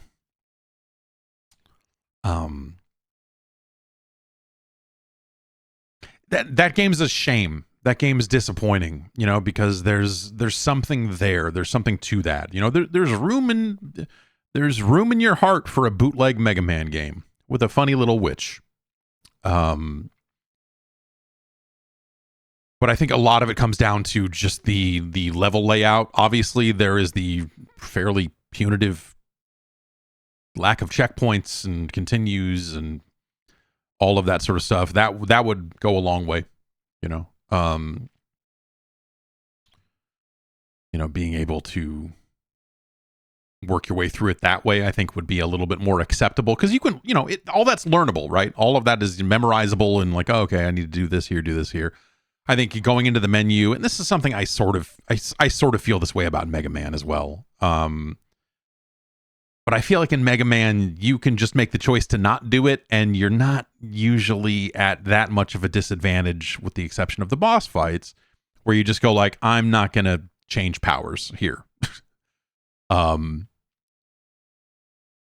Here, you know, the enemy layout is such where they're like, no, you switch to the upward ball thing and use that to take out these enemies. No, here you need the broom again.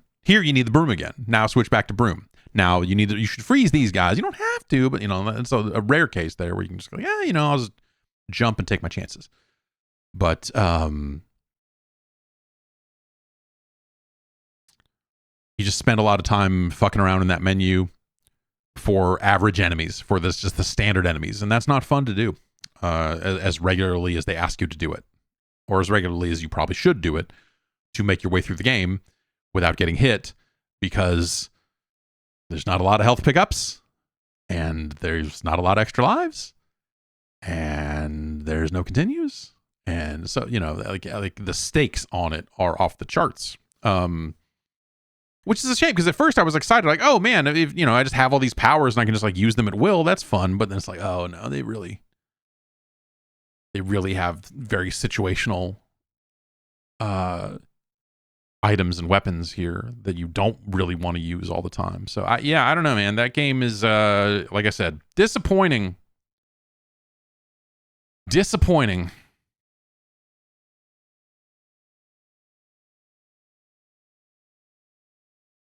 I mean, it's worse than Donkey Kong 3. It's worse than our number 127 game here, Dino Wars: Destruction of Spondylus. Laos. I'd rather play Micro Machines, which is really saying something. I'd rather play Kid Clown in Nightmare World, in fact.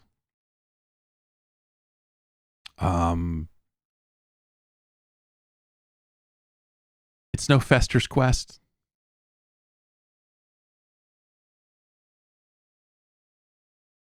It's no Gilligan's Island. But it's better than that busted port of Tubin. It's better than Jordan versus Bird. Certainly better than caveman games.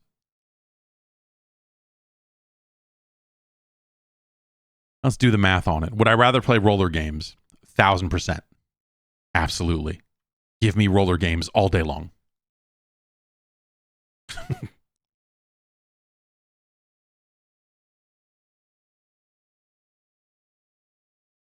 Yeah, that's going to go right there.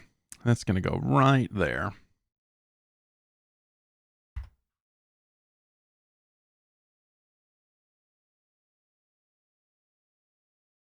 It's a shame. This is like sometimes you see a game and you go like, oh, this you see points where it could have just been a friendlier, more enjoyable game to play, but they took the other path on that one. And so we have it here at number 191. It's no Silver Surfer. Exactly. Still a fascinating game. Like I don't know that I had ever played that before. I'm pretty sure I have not. So congratulations to Tim for suggesting that one. Next up. This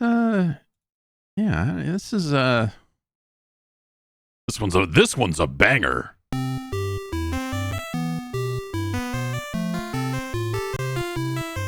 Well, maybe. It's Donkey Kong Jr.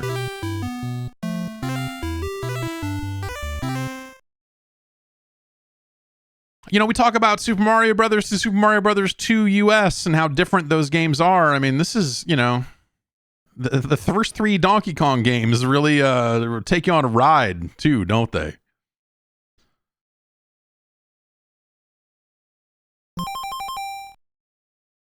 Okay, we are playing. I was like,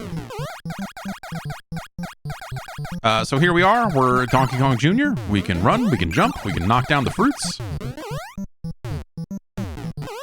You go slow if you only have 1 vine, but you can move over and catch 2, and then you go faster. But if you only have 1 vine, you go down faster, because you can just slide down the vine.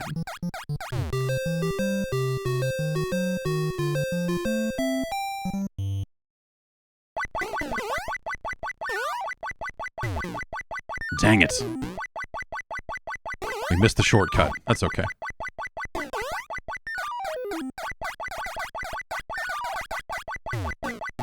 Look at Slave Driver Mario up there, that motherfucker, that scumbag. Oh, I was looking at Mario and I jumped to my death. That's how it happens, man.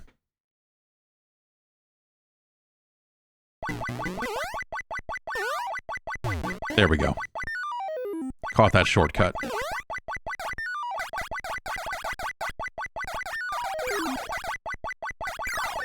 The fruit, if you can drop it onto the enemies' heads, it kills them.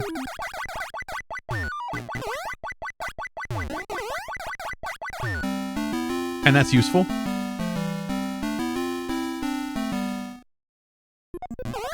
And here are these guys that I was talking about when I was talking about Super Mario Brothers 2. I like that little boom, boom, boom whenever you jump over anything. Like, there's a lot of stuff in this game that is analogous to Donkey Kong. In terms of like, oh, if you jump over a thing, it makes a little noise. But it's a different noise because it's a different game. You know what I mean? You gonna come down? You coming down? All right. I like that little dun dun dun. It's just a good noise. This level's full of good noises, honestly. Love it.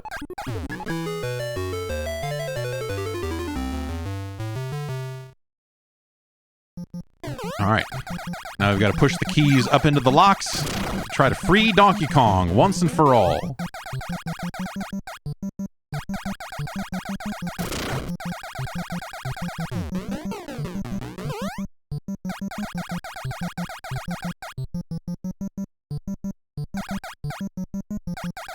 These guys are called claptraps, aren't they?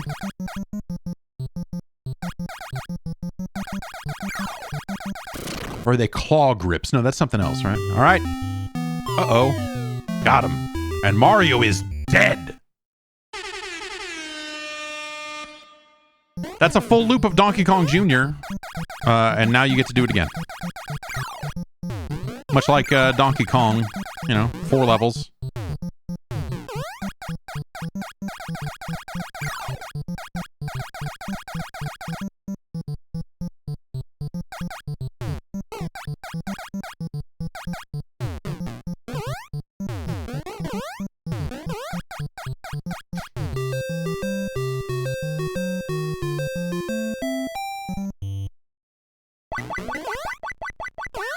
Oh, just barely made that one.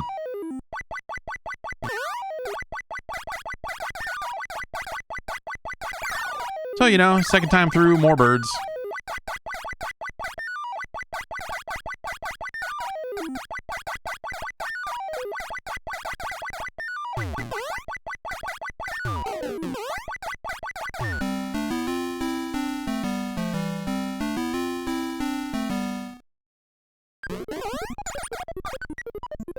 This level's just weird. In the context of, like, what the other levels look like, to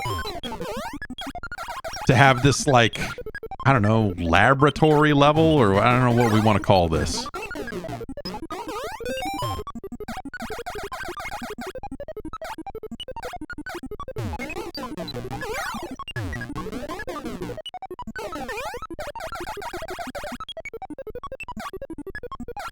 Yeah, I always ice level. Yeah, there's something ice level about it to me as well. You know, the color scheme and all that stuff. But you don't slide like ice.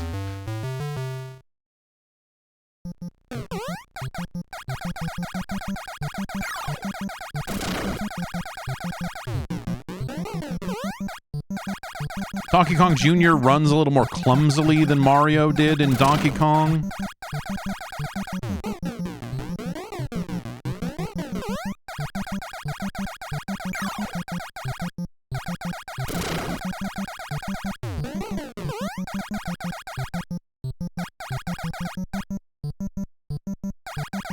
Get fucked, Mario. Get fucked. I love this game conceptually because of the way it turns Donkey Kong on its head, right? Of just like, oh, you've got to save the girl from the evil monkey, and then presumably at the end of Donkey Kong, he catches Donkey Kong. And then now you're the son of Donkey Kong. The son of Kong. Saying, no, fuck that. I'm gonna get my dude back and murder Mario in the process. It's just a good time.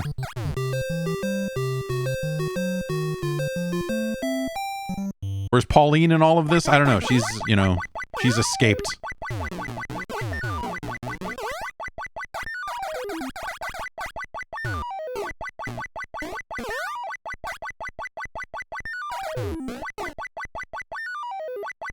This game is not as precise. I don't know. There's something just weird about this game compared to Donkey Kong. Like, Donkey Kong feels... I mean, tight is probably not the word, but... You gonna fuck me? Alright.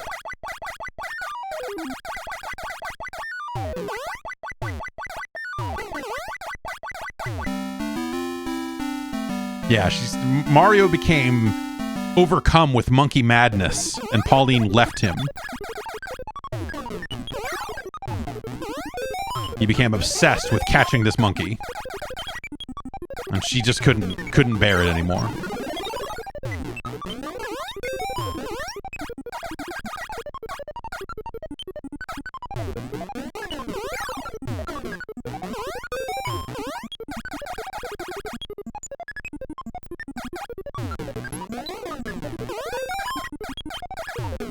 Yeah.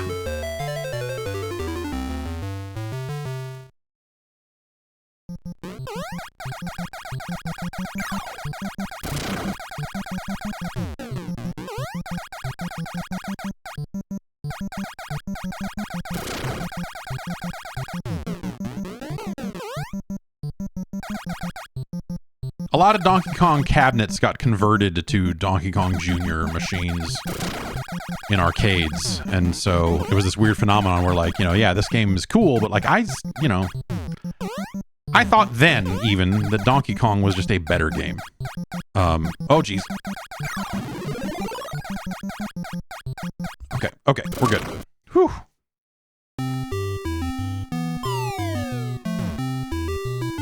Yeah, some versions of the game do have parts of the cage disappear as the keys get up there. I think you're right, John. In fact, the arcade version might do that. I don't know.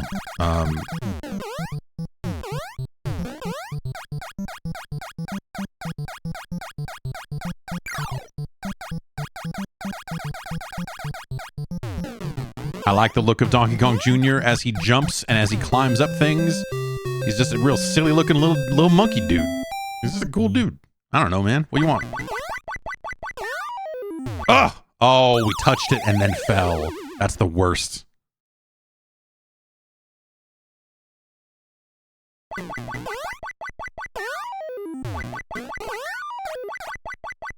High risk, high reward on that shortcut, man.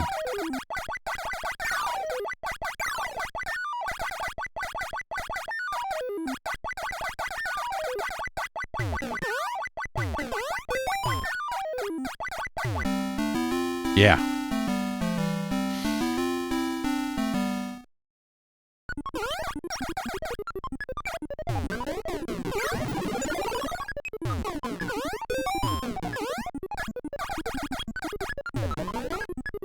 Oh, shit. Fuck that up.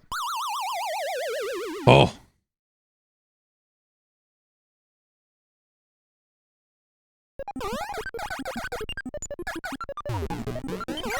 Fascinating. Simply, it's got, I mean, those are computery laboratory noises.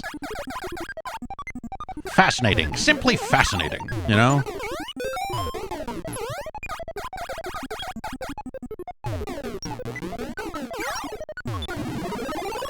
Go. Go, man. Oh, you effed me. You stuck it to me. You gave me the business. That's Donkey Kong Jr. It's a cool game. I don't know, man. Again, you know, the presence of these arcade ports, I think that's a pretty good port of Donkey Kong Jr. All things considered.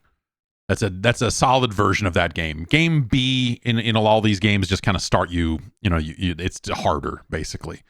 I think the general rule of thumb is game B starts you on kind of like the third loop or fourth loop or something like that.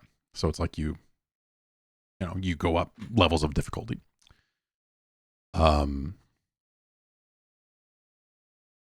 But you know, it's really, again,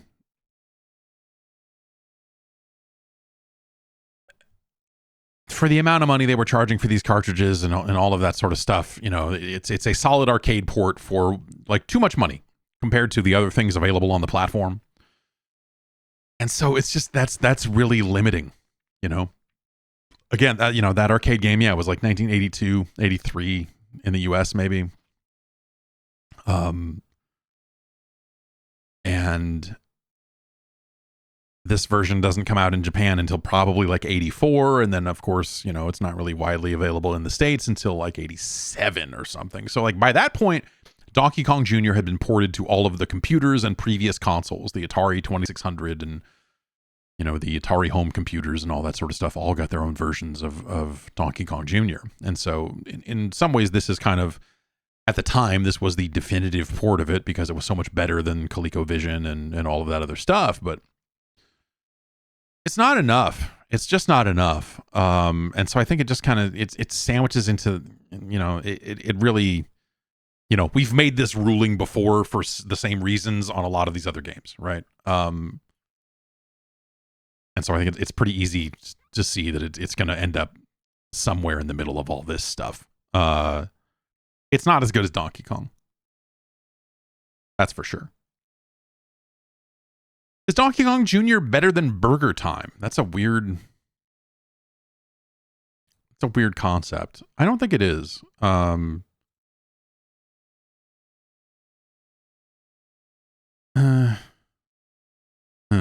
port, but the NES port, we're not talking about just, if we were talking arcade versions, I would take Burger Time. But the NES port of Burger Time,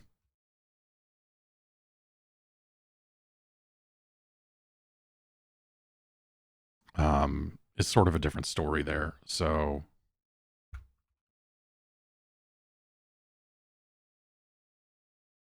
someone asked if we were going to rank the combo cartridges. We're not. Some of these games were, you know, combined onto official multi-carts and re-released as pack-ins or, you know, sold separately, you know, some of the other stuff. And that's nice. It makes it a better value or whatever, but like we're not going to look at those games a second time. So Donkey Kong Jr. number 107. Let's move on to our next game. Ryan suggested this one. I played a lot of this game. I played a lot of the. Oh, wait, I gotta hang on.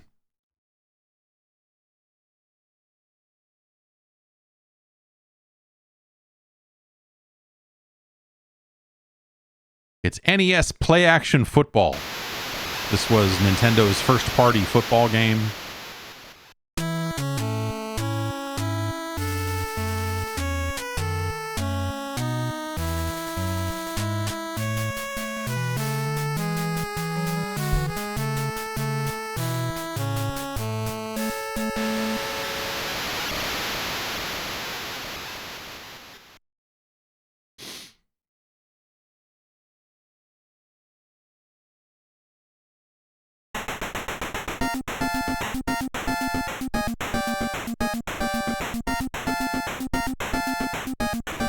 Like a lot of games of the era, some of these games would get the Players Association license, but not the actual NFL license, and so they'd have real players, but not real teams, and, you know, vice versa. So that's why we see Los Angeles.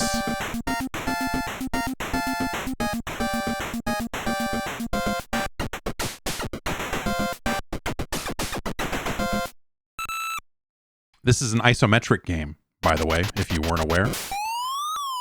Which is strange. Let's watch the demo a little bit here. And so that gave it a very crazy look, you know, compared to all of the other games in the genre on the platform. Like, you didn't get this. You did not get this perspective very often.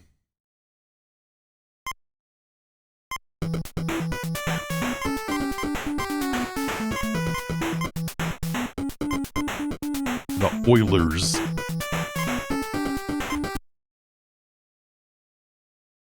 Come on.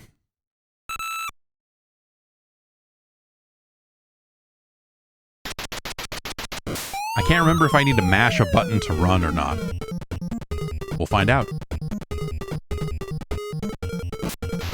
Okay, so pushing up just goes.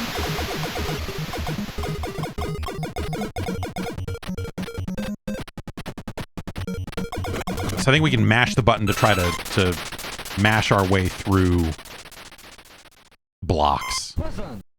Prison!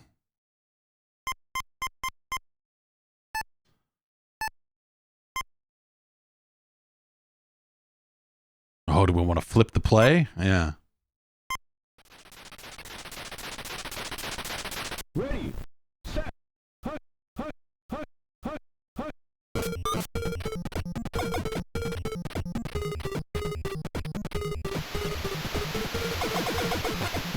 And so pushing up on the D-pad just kind of, you know, runs you upfield, basically. In a Cubert-like weird... Let's try a pass.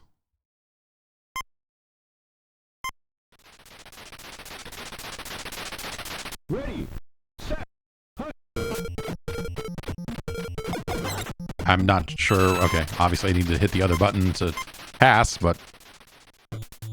Oh, God! He fucking elbowed him in the face! That seems illegal.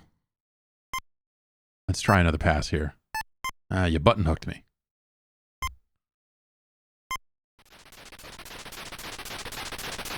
Ready, set.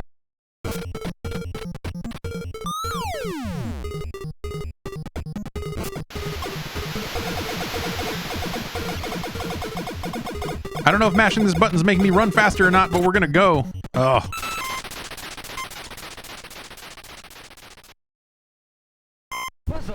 Fuzzon! Let's try a roll out. Let's do a, I don't know, a lead option.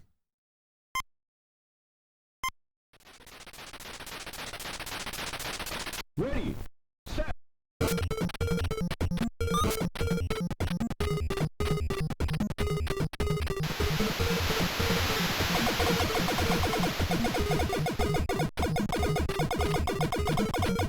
I'm mashing the A button and it makes that noise when I do it, but when these guys catch me, it's pretty much over. Oh, shit!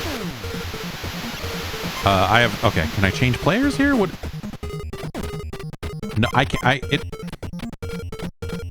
I can sort of change players, but it's not...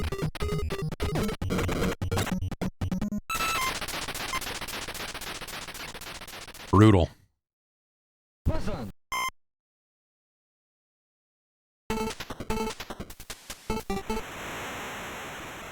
At the time, I think this game got a lot of mileage out of its, dude, I don't know what any of this fucking means, man. Blitz man-to-man, sure. Ready. Set. Oops.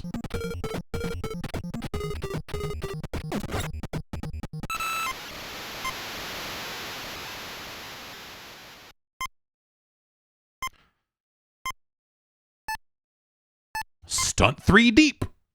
Why not? Ready. Set. Hut. Hut. Hut. Hut.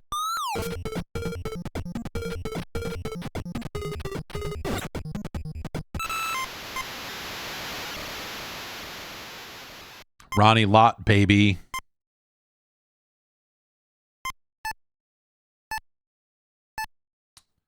They're probably going to pass because it's like third down or something. So we'll go with like a zone, right? Is that what you're supposed to do? Ready. Set. I don't think I can change players here. I think I'm stuck with that player at the snap. Get him! Kill him! I like the zoomed out view. That's neat.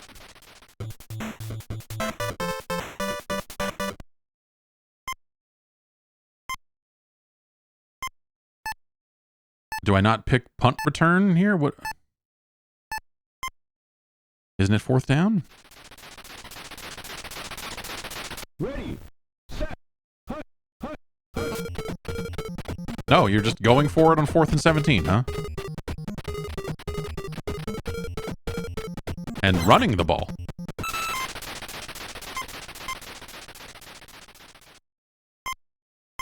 Power bowl. Love a nice power bowl. Get some acai berries in there.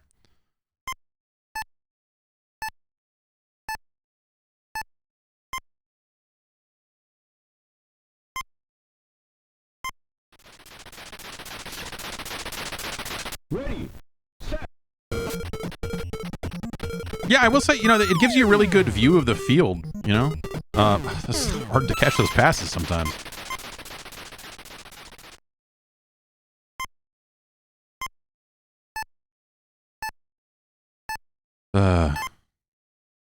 We're gonna flip it on him this time.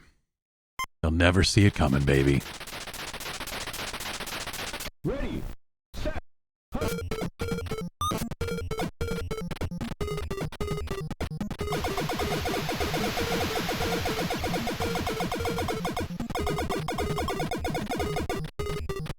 Oh, I can't hit the button anymore. Did he run out of juice? I mean, I'm shaking off these tackles reasonably well. Roger Craig is too tired for me to mash the A button. Buzzer. First down.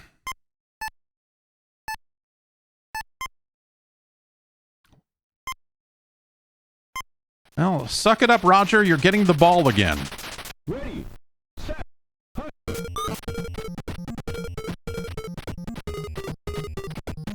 Oh.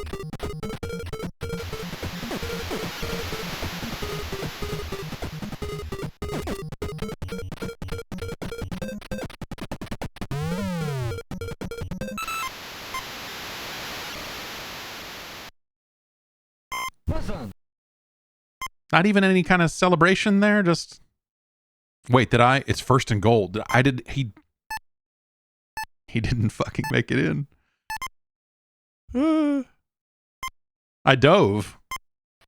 I decided to dive because that's cool. Ready. But apparently... Oh, man.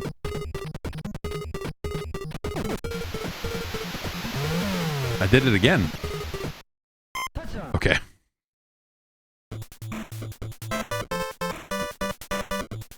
Couldn't help myself.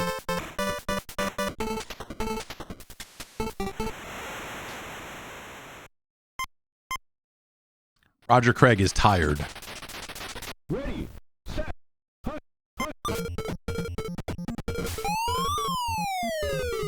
we're not going to let you see the goalposts, but we'll let you guide this arrow. And you're like, I guess I can sort of line it up. But the marks on the field. But yeah, I played quite a bit of this game as a kid. I had a friend who really liked football. And so as a result, if we wanted to play video games, he would want to play football games. Little fair catch. All right. That's cool that mechanic is in there. That's, a little touchback, a little app option there. Little thing.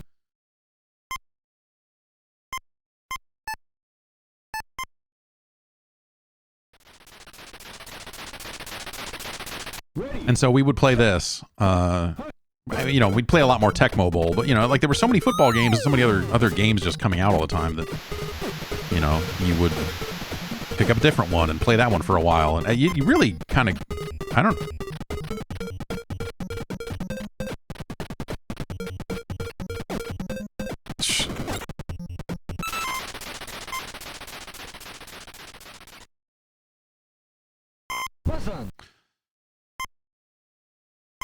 But this, I don't know. Like, I guess I would say, obviously, this game feels like it has a little bit more of a simulation style than Tecmo Bowl does. You have more plays at your disposal. You could make the case that doesn't make the game better. And,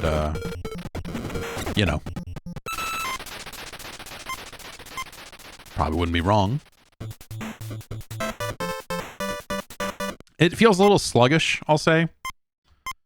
I think a lot of, there's a lot of movement on the screen, a lot of characters moving and all that. So, it's understandable why it might.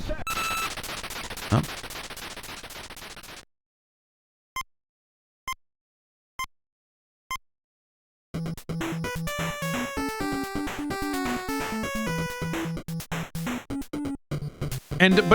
But that was the standout thing. Like when they were promoting this game, like you look at screenshots of it, it looks unlike any other football game.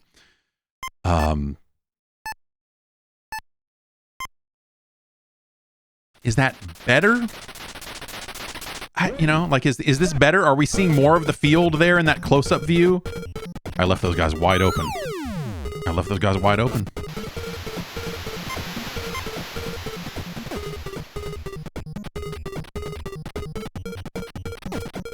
He could go all the way. Player switching on defense feels really finicky. Feels like it does not happen often enough.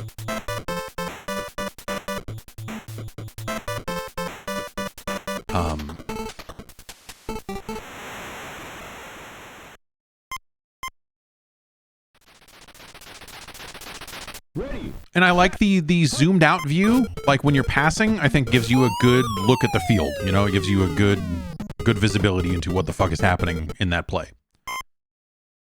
More than a lot of other games certainly were at the time. More than a lot of games afterwards. I mean, we think about Madden on the Genesis and some of that stuff. Like there's Joe Montana football. Certainly, the passing view here, you get a lot more. Like this pulled out view just gives you such a better view of the action than a lot of other football games of the era were doing. That's something, I don't think that's not the end all be all. Press down. Let's see if Roger Craig has recovered. Ready, set, hunt.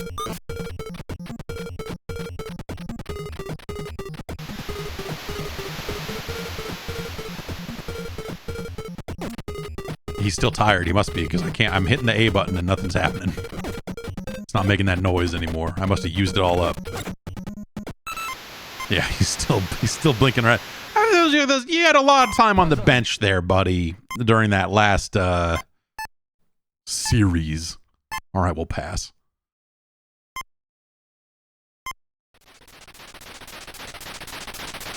Ready, set.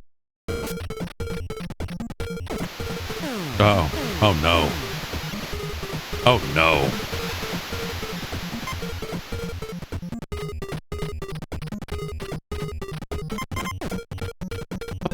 you fucking...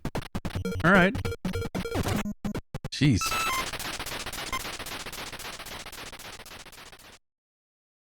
Listen.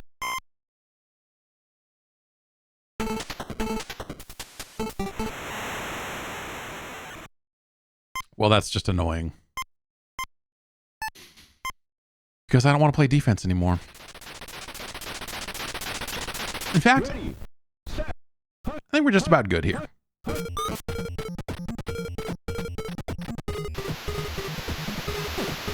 Oh!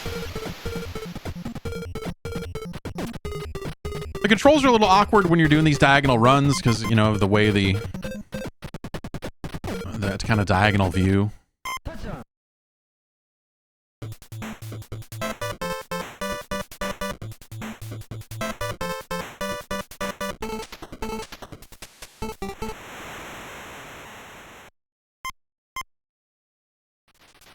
This is not a bad game of football, but, you know, it's, it's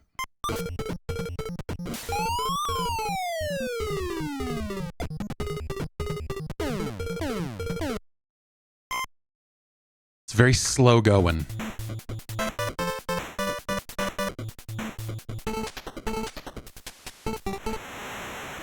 But it's a, you know, but it's also a much more realistic game of football than I would say Tecmo Bowl is. You know, it's much more on the simulation side of things, I would say. As much as we call games from the 80s and 90s simulations, right? I mean, Madden was pretty easy to pick up and play in its first few console incarnations.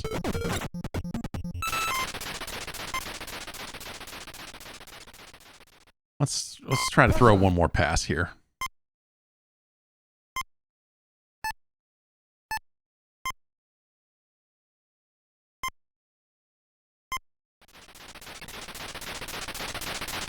Ready, set.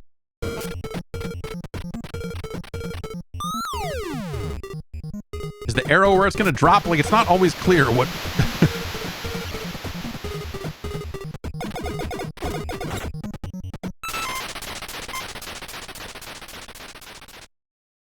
Listen.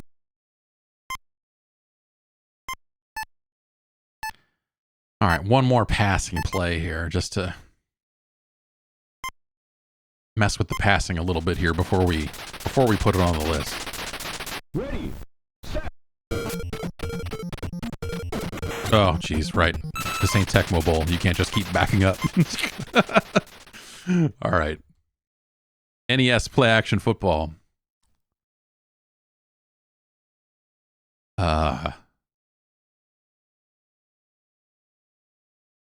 It's okay. You could certainly do a lot worse for a football game. You know, it's no Tecmo Bowl. That's for sure. But man, because it was a first party game, I think it just got so much Nintendo Power coverage or something. I just feel like there was a lot of screenshots of it, and it did have a unique look. I mean, you didn't see a lot of isometric sports games through, I mean, a couple of consoles there. I mean, it was just that David Robinson basketball game on the Genesis that Sega put out. That was isometric. And I guess were the first couple of NBA Lives isometric as well? I don't remember off the top of my head, but I think maybe they, yeah, I think they were. Anyway. Not a ton of it. Not a ton of it. But it's decent. I don't know. You know, it's no Ring King, though. That's for sure. It's no RC Pro-Am 2. It's no Rambo.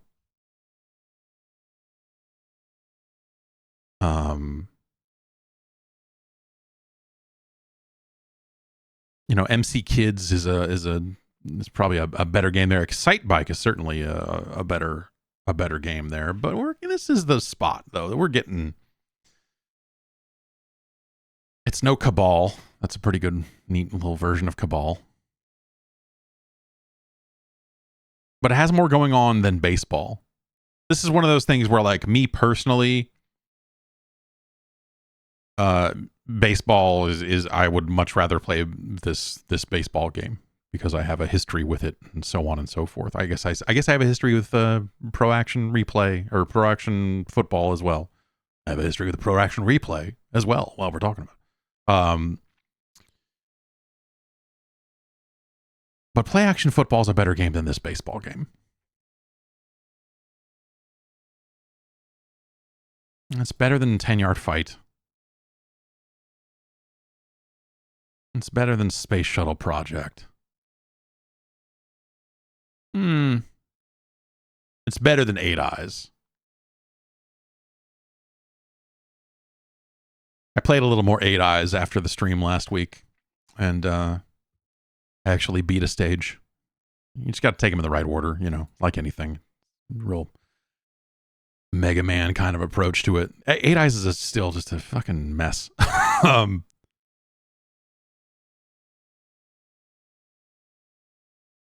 Here's what we're going to do.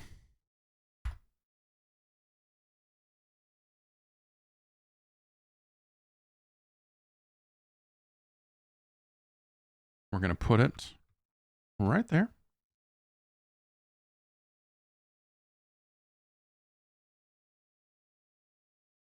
And it is our new number 117. Congratulations to Play Action Football. A unique take on the sport for, you know, a unique viewpoint, I suppose, if nothing else. All right, Iceman suggested the next game. This game seems like a game that probably has some fans, but maybe I'm just misremembering and thinking of the arcade game. This was one that I felt like too old for this IP.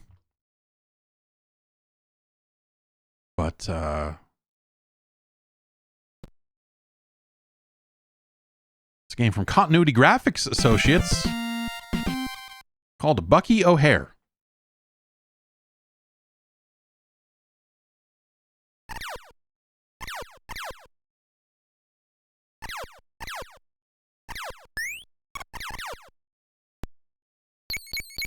$1992. Very late model. Blinky, Deadeye, Jenny, Willie Fight. Oh no.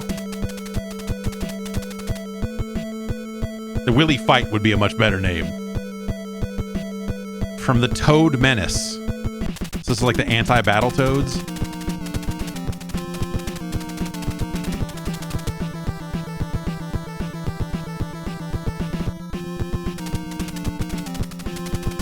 The Toads kidnapped Bucky's crew. Blinky is a captive on the Green Planet. Deadeye is sent to the Red Planet. These are great names. Jenny's on the Blue Planet. And Willie's on the Yellow Planet. Look at this fucking guy. Ha, Bucky O'Hare, your friends are mine. You are next. What? By a hair's whisker.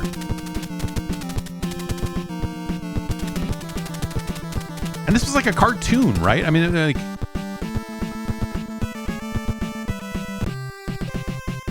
I guess we'll start at the Green Planet.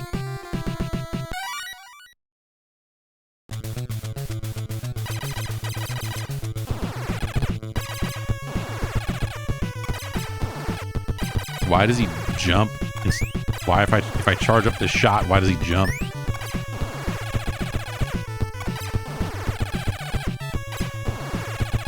What am I charging up? Can he like land on enemies if I charge? Is that...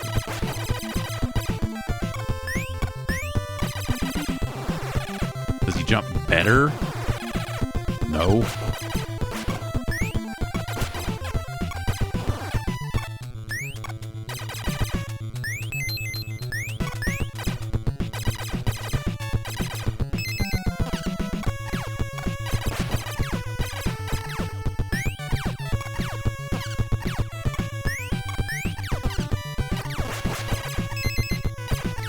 Okay, if I jump, I can shoot down. At least it's that. So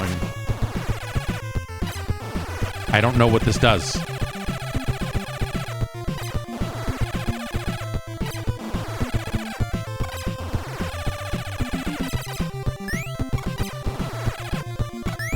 He does not jump any higher. Wait.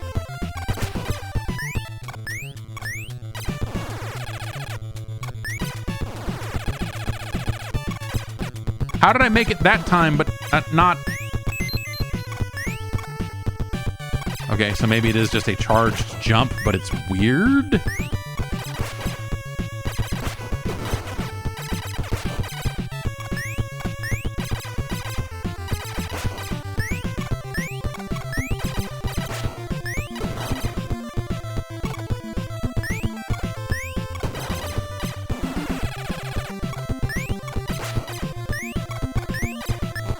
Bees!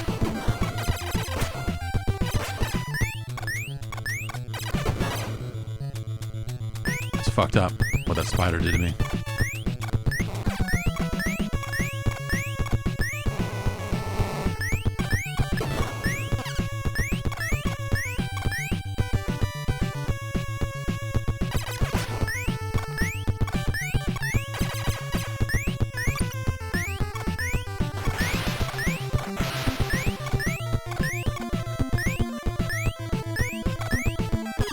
Oh, I just didn't want to stop. Oh, that's important. Okay. They consider this Act 3 now, huh?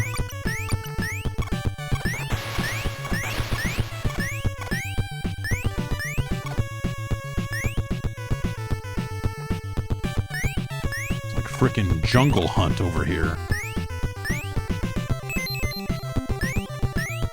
I did it again.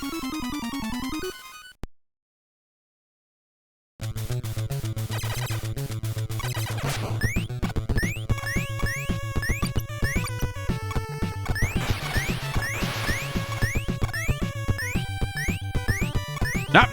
I gotta stop. I gotta, this, you get, it's like I'm a rabbit. I just gotta keep jumping, man.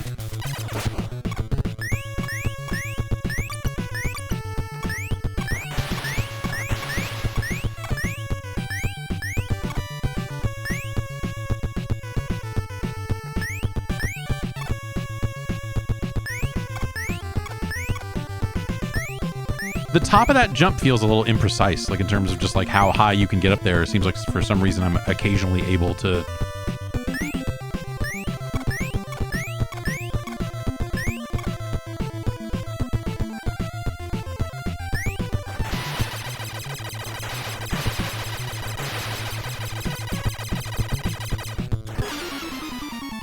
I fucking drowned, man. This is...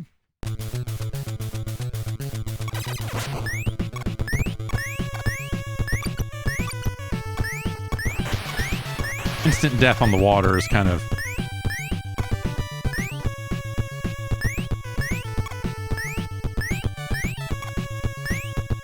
Fuck me. All right.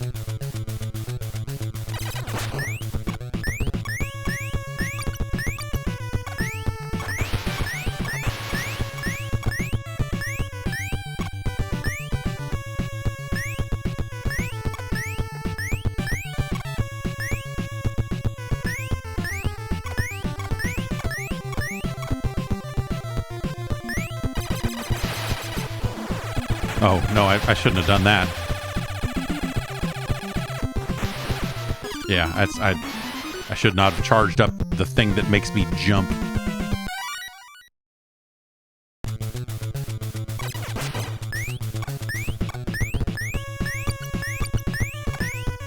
Like, decent checkpointing, I'll say. You know, but maybe that's just in comparison to some of the other stuff we played today.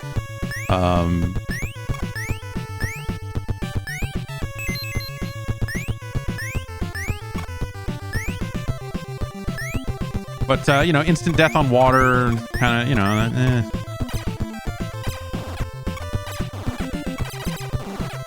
Okay. Do I need to ride this all the way down, or should I jump to the right? Like, that's kind of the... Yeah. Oh. Oh. Fuck you.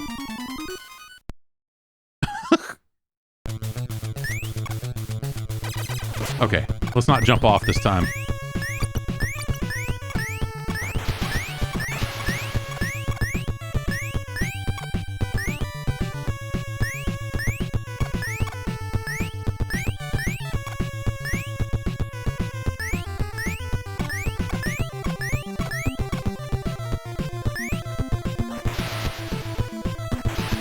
This time will be different.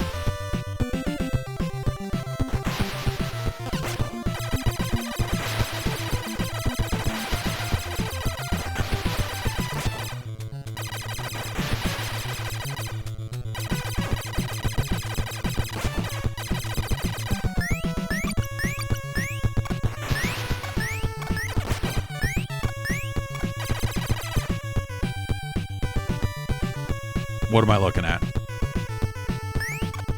Well, down we go, I guess.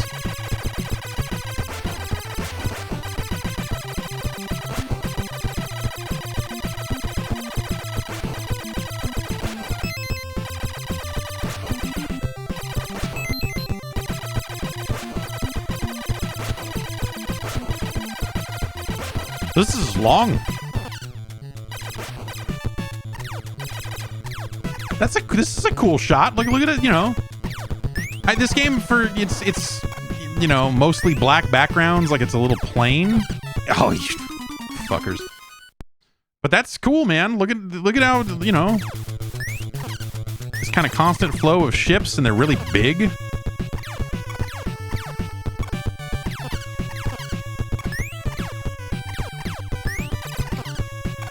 I might call this annoying from a playing it perspective, but yeah, I don't know. Like the backgrounds are kind of not awesome. Jesus.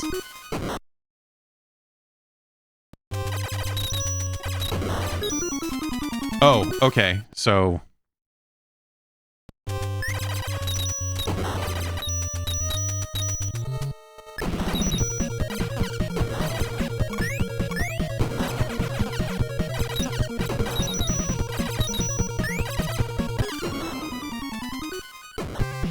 yeah, that rock just kills you, man. I'm big fan of this continues here.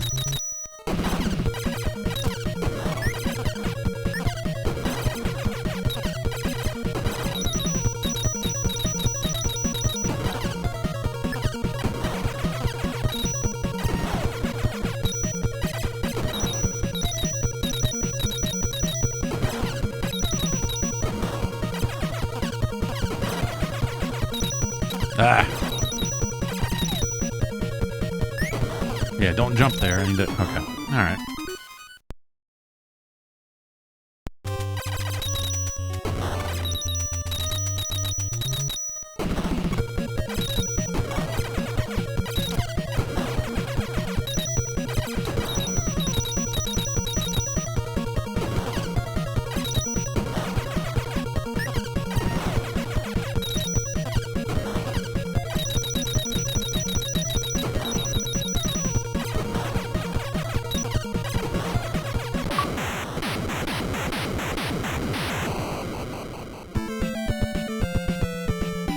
Okay.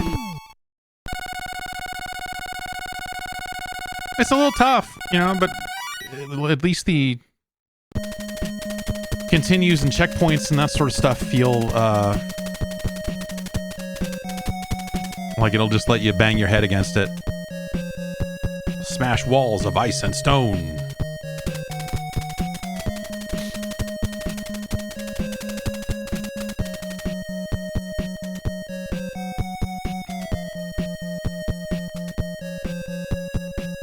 Uh, 47 JZJ.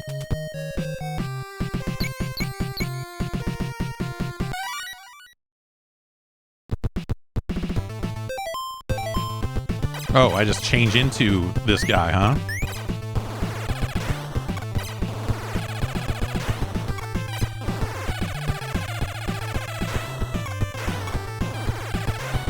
That's it? That's as much as you can jump? What's the... That's it? What?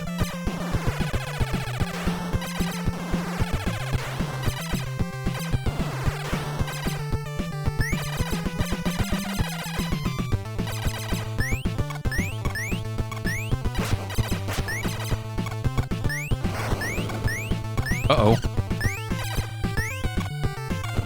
Oh, what are the odds? This one's erupting right as I run past it, too.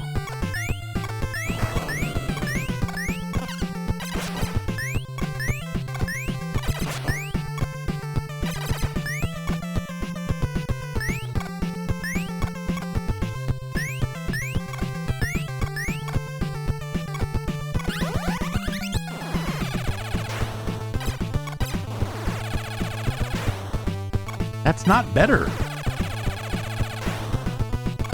I mean, it's better, but it's not.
Really good drums. I mean, it's a Konami game, so...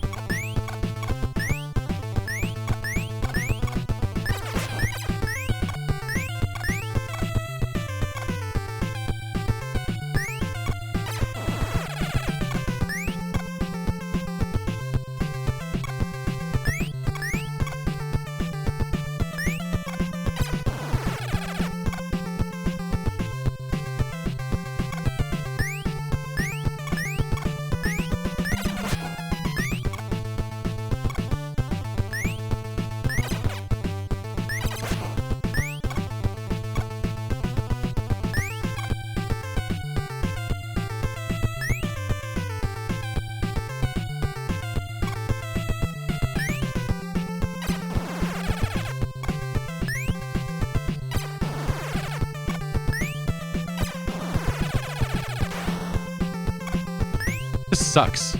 Like this like the power stuff, the different power meter per character, the way these abilities are fucking terrible is just shitty. Like like just don't give me anything right now if it's not going to be useful at all. Just like, hey, you've unlocked super jump, and then that's it. You know, like there's just...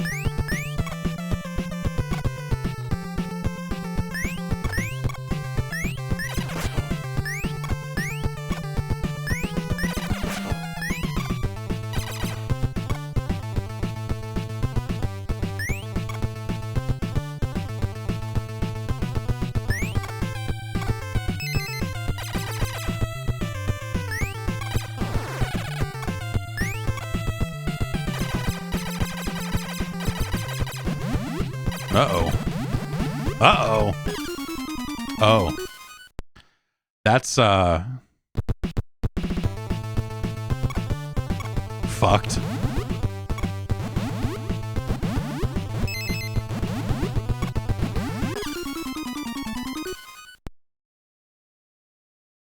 Nope.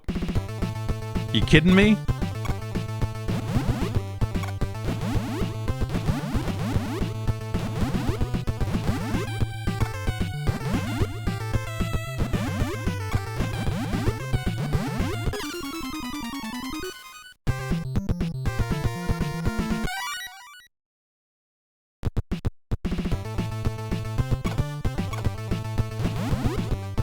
Like, it feels like the enemies are not like a major threat in this game so far. Like, the life meter comes into play when you're fighting a boss. But then there's so many things in this game that are instant kill. It's kind of crazy.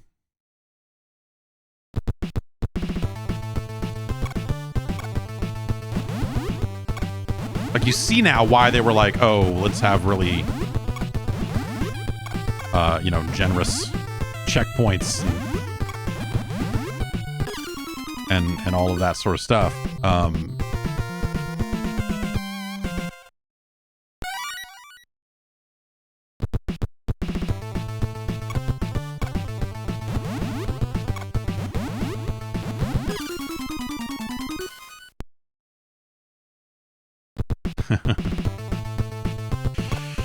Okay.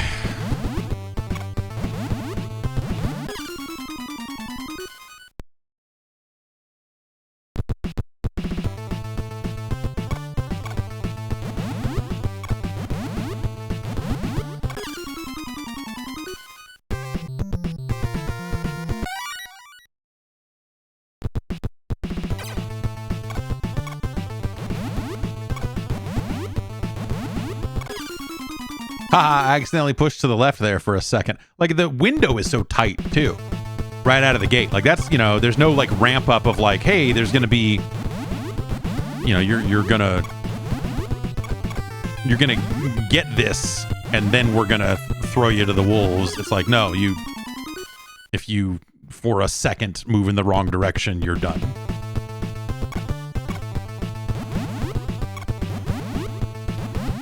Like there, for example. Let's look at some of the other stages.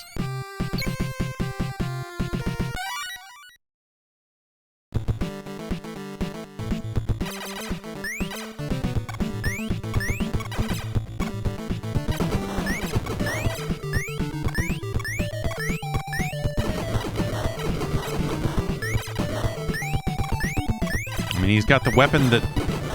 Oh, God! There's a evil toad hiding in the fucking ice, man. That's fucked. I think you'd be thankful for letting me out. Or letting you out of the fucking permafrost or something.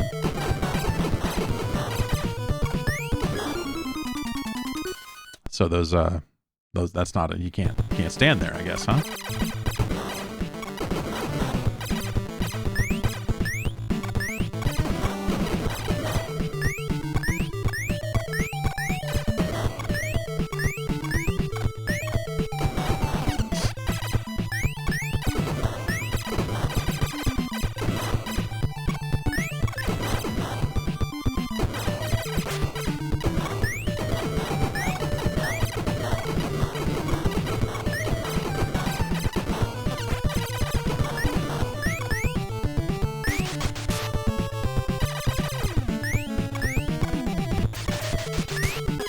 Okay, don't stand on the mouth. I mean, that's sensible.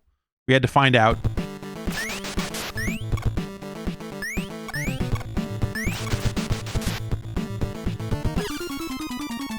Cool.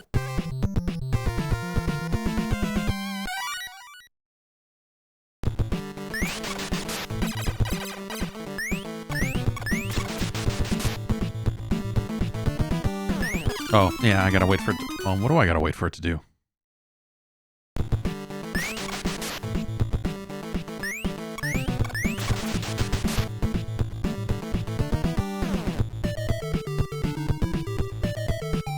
Okay, I guess we can just...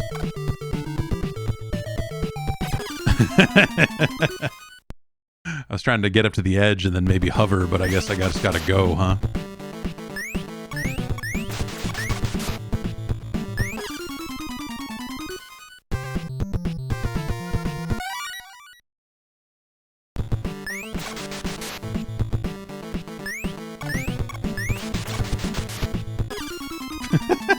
Alright, we gotta get up to that point fast, but then we still have to make that jump. Okay. This one. Okay. Oh.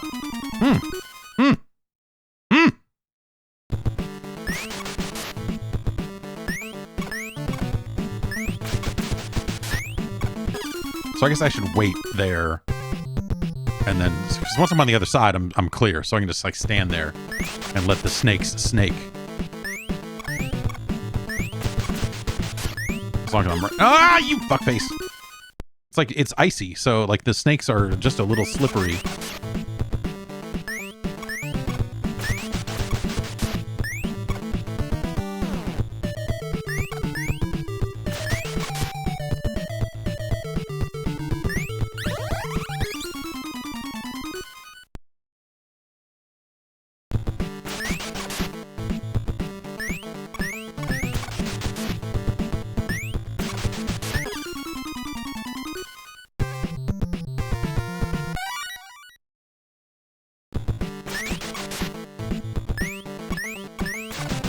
Nope, can't go that fast. Can't go that fast.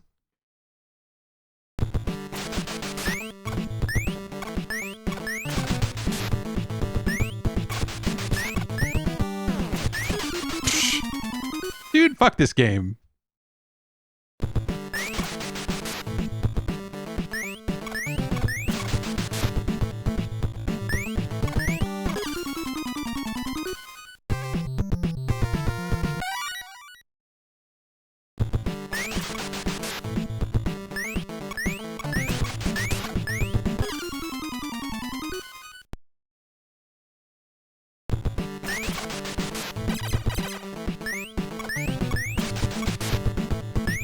Oh, thought I could jump and have it happen and line it all up, and but you know it's the generous continues and checkpoints and stuff are the thing that make this game possible.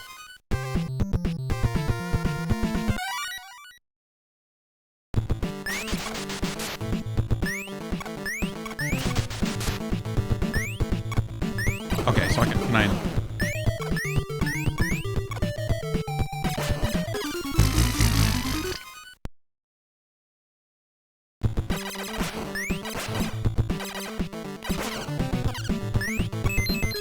Cool. All right. I'm going to run to the bathroom so I don't go insane. Be right back.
Oh boy, okay.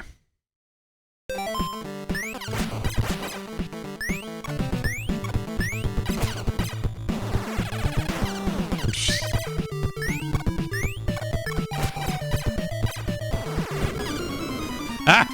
Oh!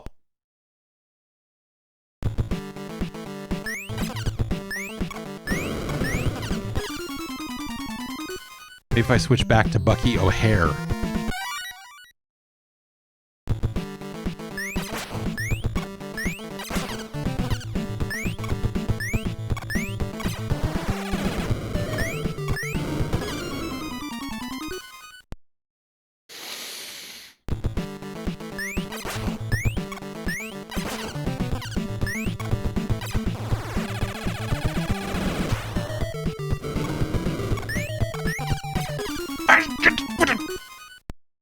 Okay.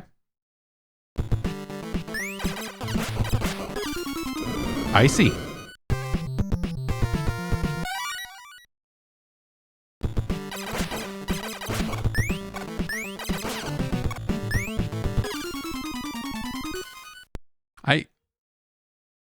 That.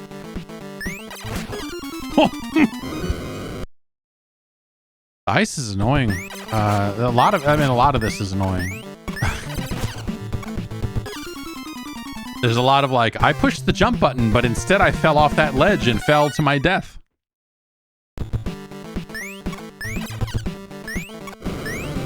Like, imagine if this jetpack I had was something I could activate by, like, double jumping or something, you know? Fuck this.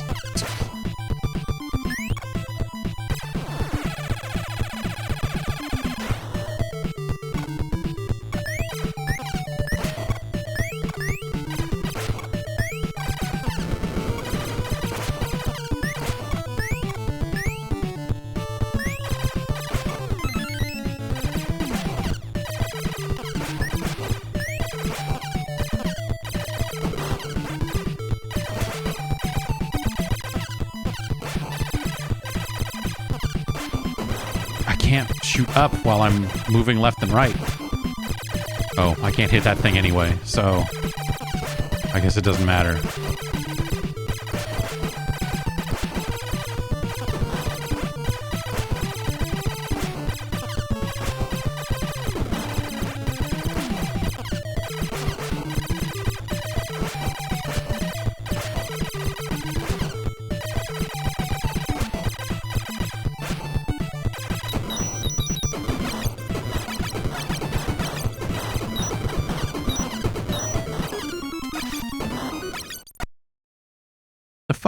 What's even happening?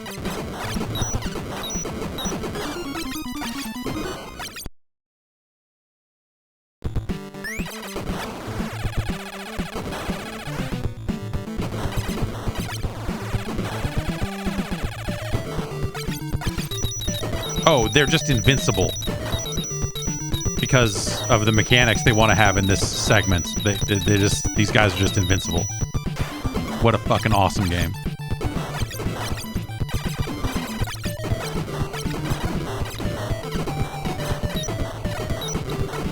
Okay, now what? Okay, I can't move there because I hit those spikes and immediately die. Am I trying to go up? Am I trying? No, it doesn't scroll up.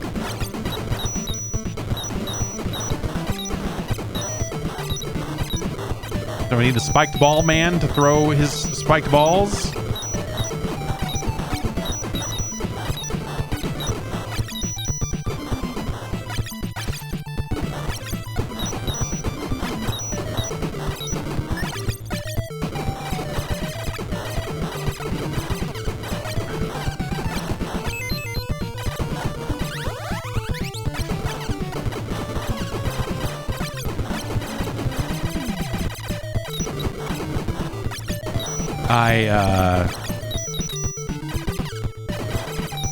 No? Is that... Okay.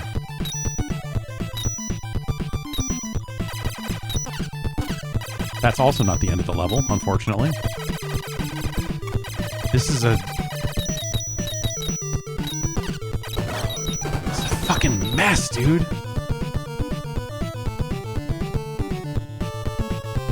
Was this game made in the United Kingdom? Was this game programmed in the U of K? It's the black background, the way these pipes move, like it's got a real kind of spectrum-y kind of game.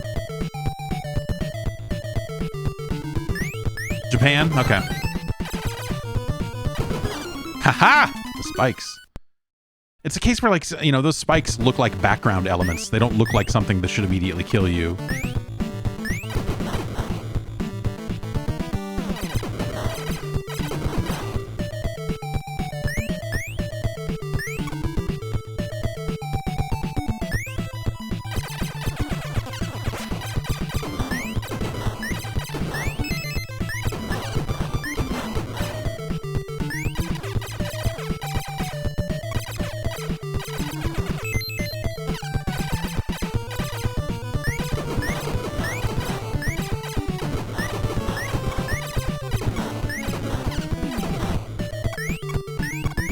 The interesting thing about the checkpoints and the way all that works is you don't have to give a shit about any of these stages because the areas are so small, generally speaking, that, like... And the checkpoints are so forgiving that you just don't have to care, you know?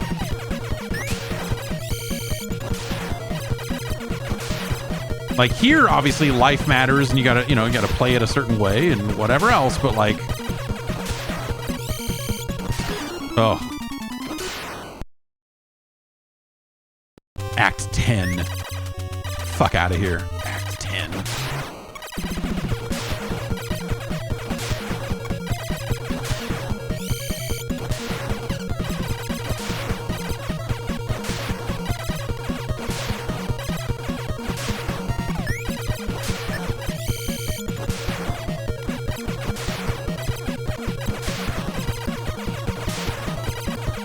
Like, it lets them create these kind of tight little scenarios, right? Where they can just, like, assume that maybe you'll have full life, and if not, you'll die, and then you'll have full life.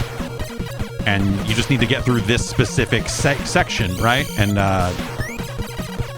so they sort of don't have to care about what happened before it and what happens after it, you know?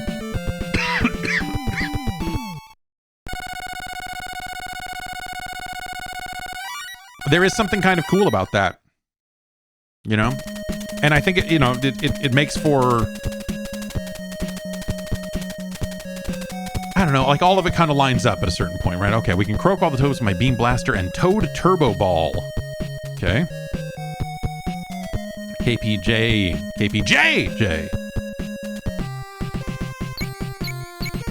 All right, let's look at what the yellow planet looks like here real quick and then probably,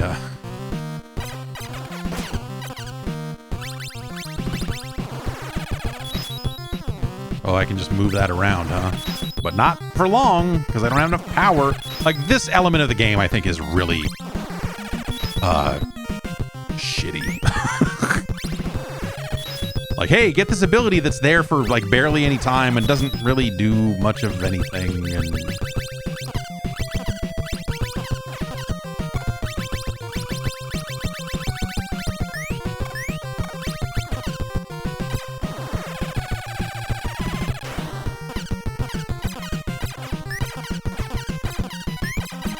Like, it doesn't matter.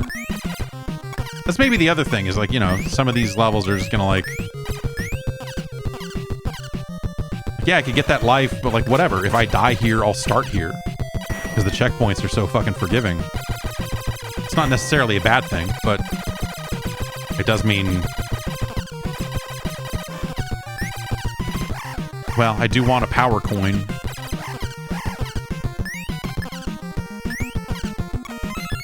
If I can get there.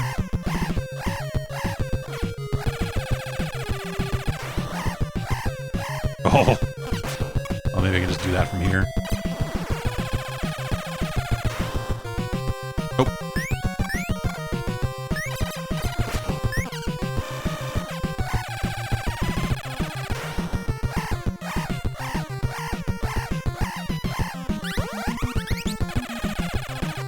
So now can I just like jump hell of high? Or not hell of high, but higher, I suppose. Okay.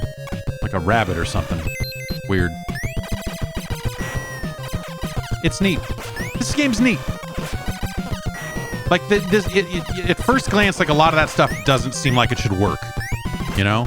That's cool. Hey, I can stand on these fucking things. That's neat. That's cool.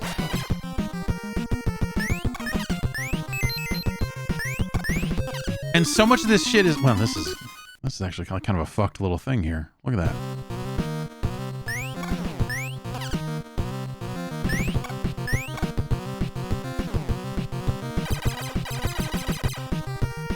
Go up here, huh?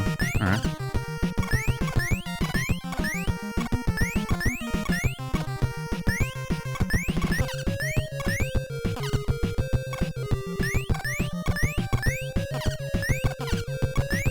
I think once you stop caring about retaining life, I think, you know, kind of once you realize, like, oh, each individual act of a level is short enough that it just doesn't fucking matter, dude. Like, you can just jump out there and figure things out. Who cares? You know? And so what am I... Is it... Oh, okay, so I just... Yeah. Oh, so I can stand on those as well. Okay. Yeah, that seems like a very annoying sequence, but also we're right here again, so who cares? Who cares? Like, it lets you trial and error a lot of stuff. Like, even that bullshit sequence earlier with the lava stuff is, like, crazy, but presumably that sequence is not all that long.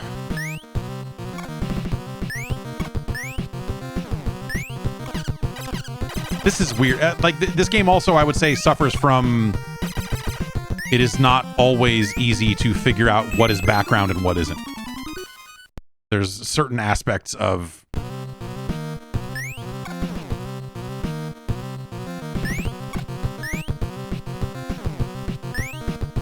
that can be a little trickier than it seems like it maybe should be.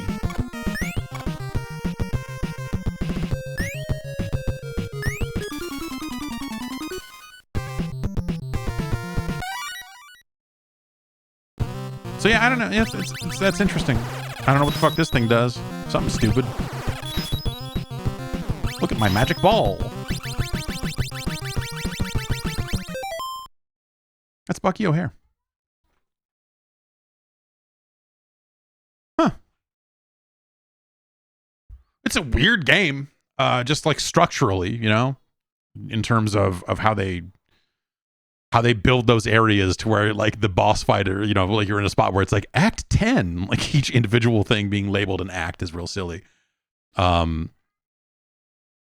But I think they were right to make aspects of it very forgivable.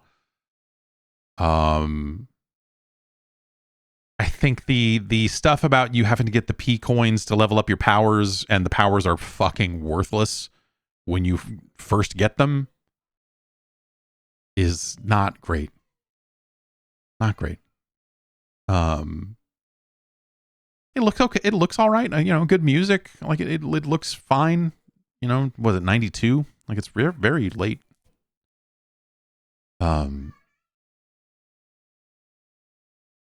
But yeah, I don't know. It's got some ideas, and then the ideas that don't work out, they're able to paper over that just by virtue of different aspects of the game being forgivable enough to be like, oh, well, yeah, you died, but, like, you're going to lose 3 seconds of progress, so who cares? All the one-hit kill stuff, you know, with the lava and the water and everything else, I think that, like, that stuff is in a game where you don't really need your life meter a lot of the time. It feels like that could have been just like a hit, and then you keep going. But I don't know. Yeah, it's tough but forgiving on alternate ends, which is a weird, like the Krion Conquest in reverse or something like that. But, like, where does this go? It's you know, this is neat.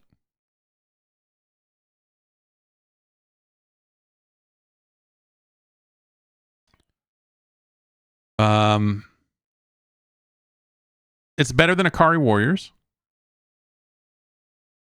It's better than Excite Bike. I say it's better than Scoon, though the name is way worse.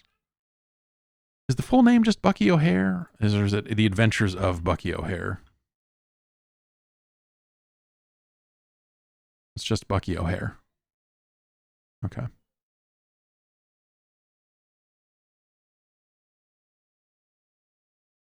Bucky O'Hare is better than Wizards and Warriors. Pretty similar background stylings in some cases as well.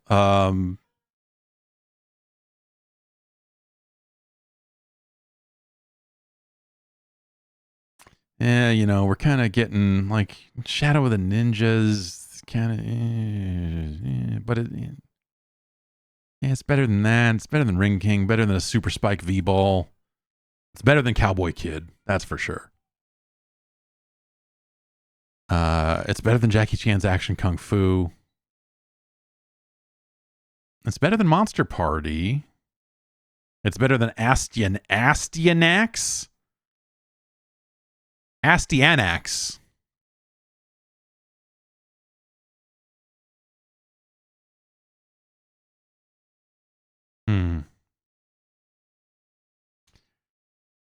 It's better than Rockin' Cats. It's better than Palamedes. It's better than Spot the Video Game, which is, you know, I'm told is the best thing since Tetris, but you know, I don't know. It's better than Urban Champion. That version of Gyrus is great, but this is better than that.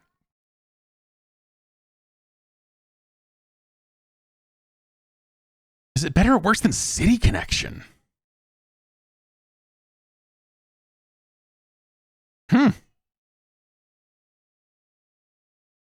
City Connection is pretty awesome.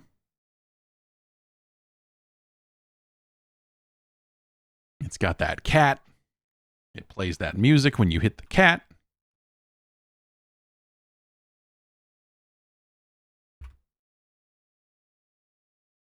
And with that in mind, Bucky O'Hare is our new number 52. New number 52.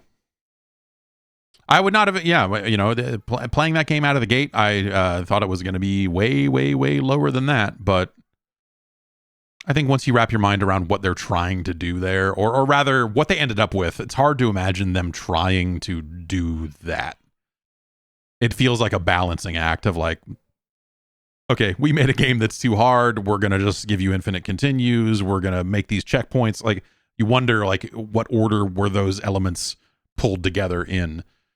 Like, did they go, this game's fucked, we need to make sure that you checkpoint at the end? Like, anytime the screen goes dark and comes back up, that's a checkpoint. Like, well, let's not fuck around here. Like, you wonder how did things come together in that game? But the way they came together, I think, is interesting. You know, it's weird and the game came out in January of 92.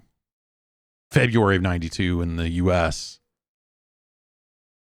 And that's really late for an 8-bit Nintendo game, for sure. But there you go. It's our new number 52. We got 218 games on the list now. That's pretty cool. So we'll keep going forward next week. Games that did not make the cut this week that we just didn't have time for. Kyle wanted Robo Warrior. And Lysandus wanted Baby Boomer. So we are going to use that to seed the list for next week. We'll get those going next time and see what those are all about. I don't know what Robo Warrior is. Some of those games kind of run together in my head. I'm just Robo whatever. So yeah. And then Baby Boomer is an unlicensed light gun game that, from reading the description of it, it sounds a lot like Gumshoe with a baby. We got to play some Gumshoe. Oh, we're going to play some Gumshoe one of these days. Not next week, but believe you me, we are going to play some Gumshoe. All right, I'm going to head out. I'll be back on Tuesday with the podcast. Thanks, everybody. You can head over to patreon.com/Jeff Gerstmann. And you yourself can bless this mess. So thanks for staying in tune. I don't like tap in as a replacement for tune in. That's just me. It's okay. Tube in isn't bad. But what are you going to do? See you next week.